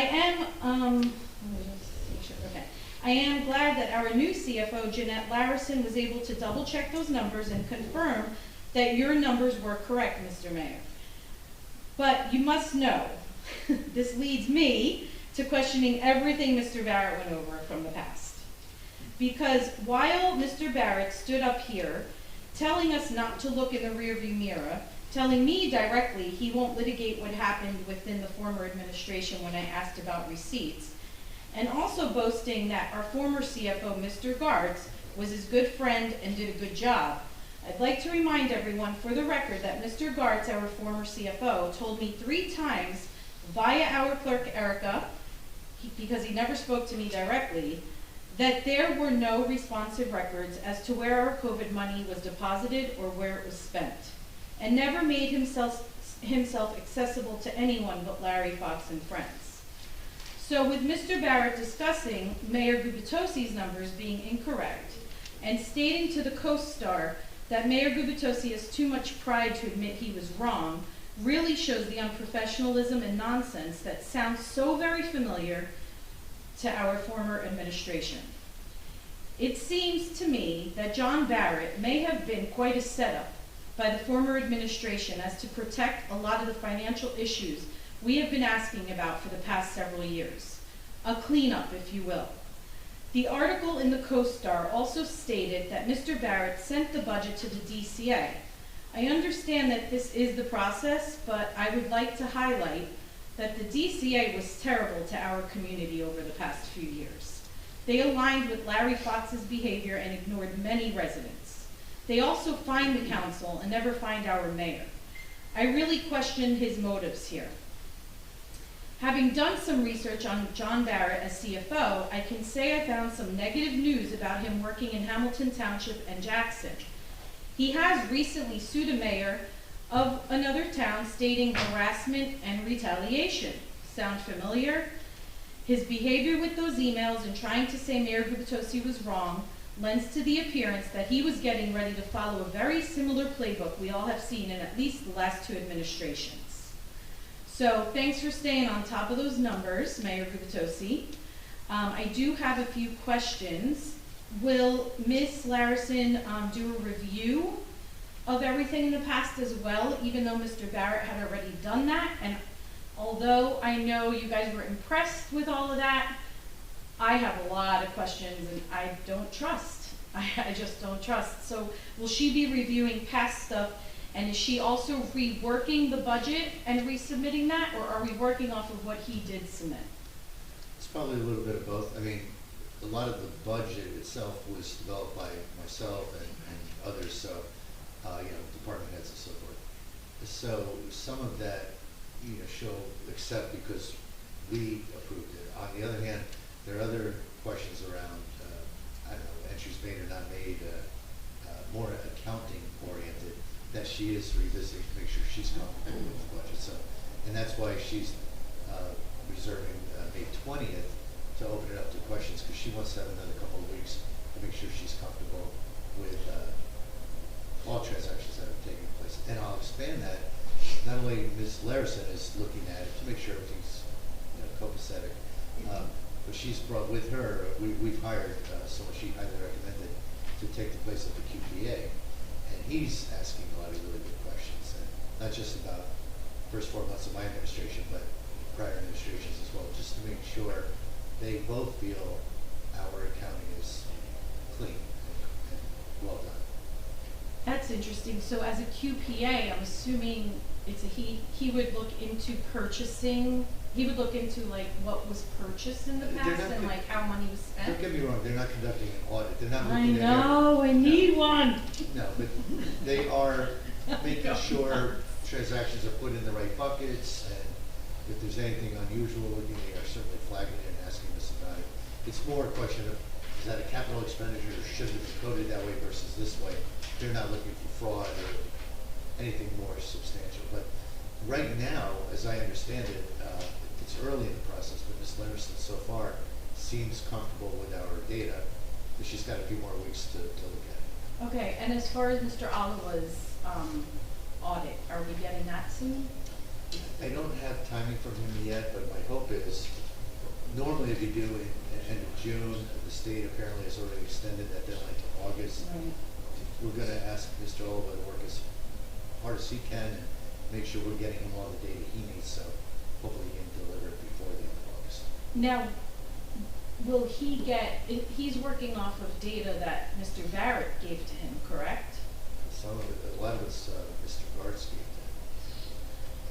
Is there any way to have Ms. Laris? I know it's budget season and I know there's so much, but I just don't trust that now. And if he's just gonna work off of numbers that came from people we didn't trust or didn't even treat us with respect, I'm having a really hard time with it. I appreciate your caution, but you know, we have accounting records, we have documentation. They're getting comfortable with the data we have, but no one has said anything to me about needing to recreate it from scratch. It's more like just making sure it passes the sniff test and it's in the right buckets and we're moving forward. Okay, thank you. Other questions? Yes, sir.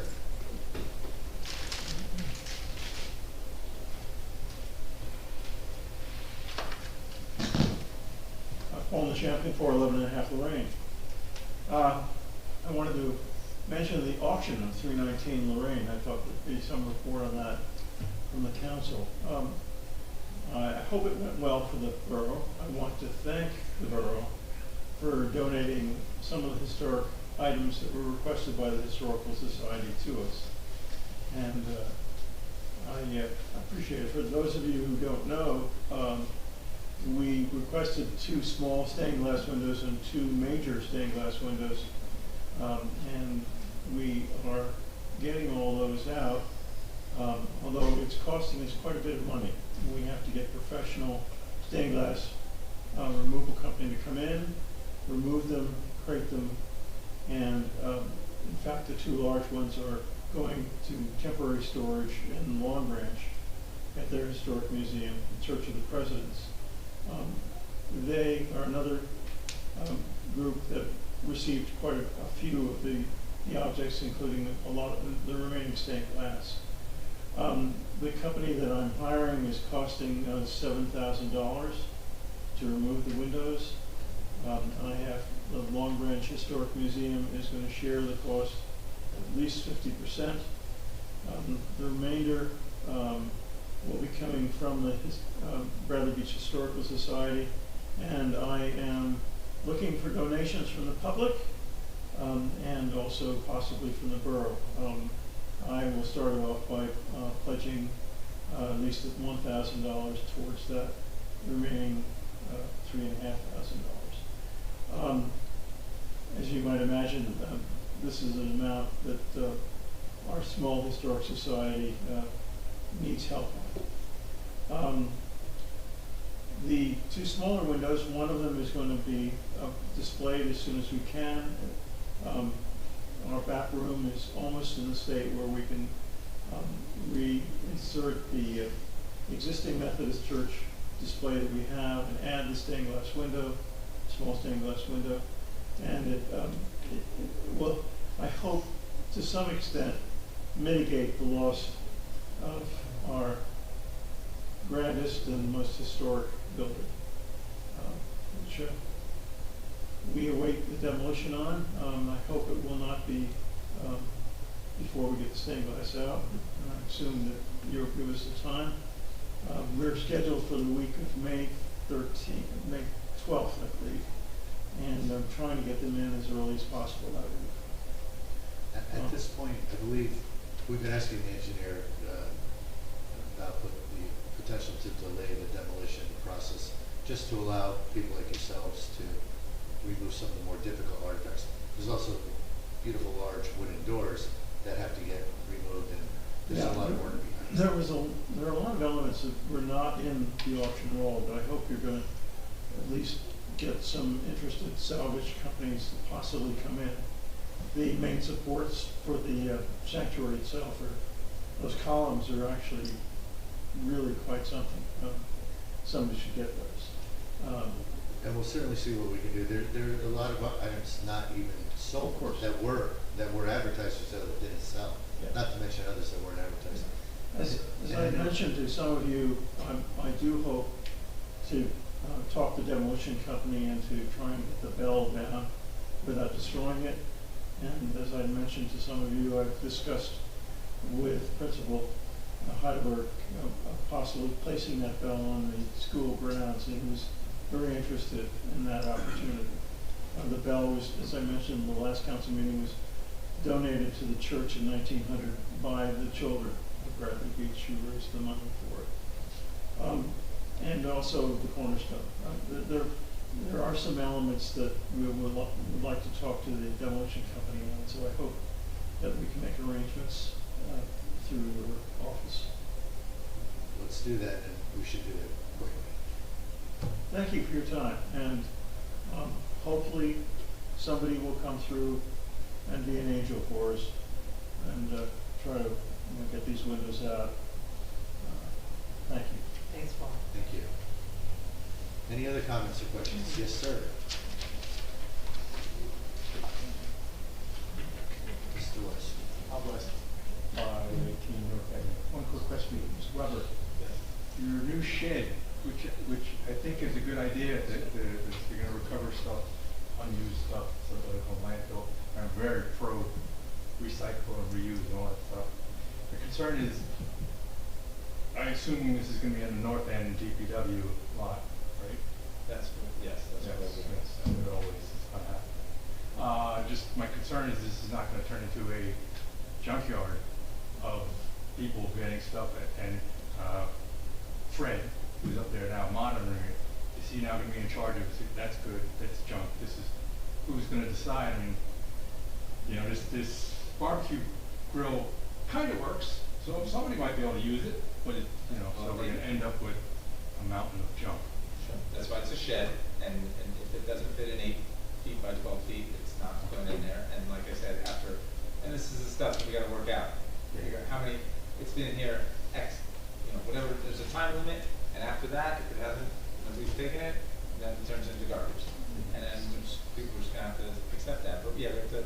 Yeah, because it's a good way. I don't want to pay for a sticker to get rid of this barbecue grill, so I'm going to say it works. Here, take it. And then I would be happy if Fred would be the determiner of what is used. He does a good job up there. He does a good He's a job. great guy, yeah, he does. By the way, they'll still pay for the sticker. Oh, yeah. Okay. It's not free. Yeah. Thanks. Any other comments or questions? Anyone on Zoom? Seeing no further questions, I will, and there is no executive session tonight, make a motion to adjourn. Second. All in favor? Aye. Meeting adjourned. Thank you, ladies and gentlemen. I already asked Michelle, she doesn't know it. She's We're sweating though. Yeah, but they were advertising, they must have been allowed to do it. But they weren't, that wasn't sleeping.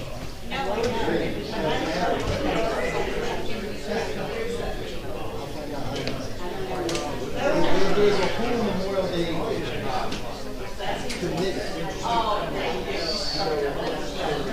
I guess it's different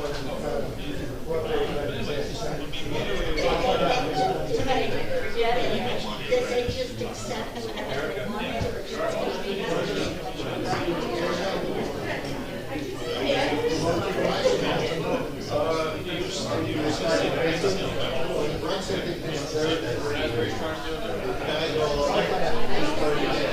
Hey, don't forget the card if you haven't signed the card.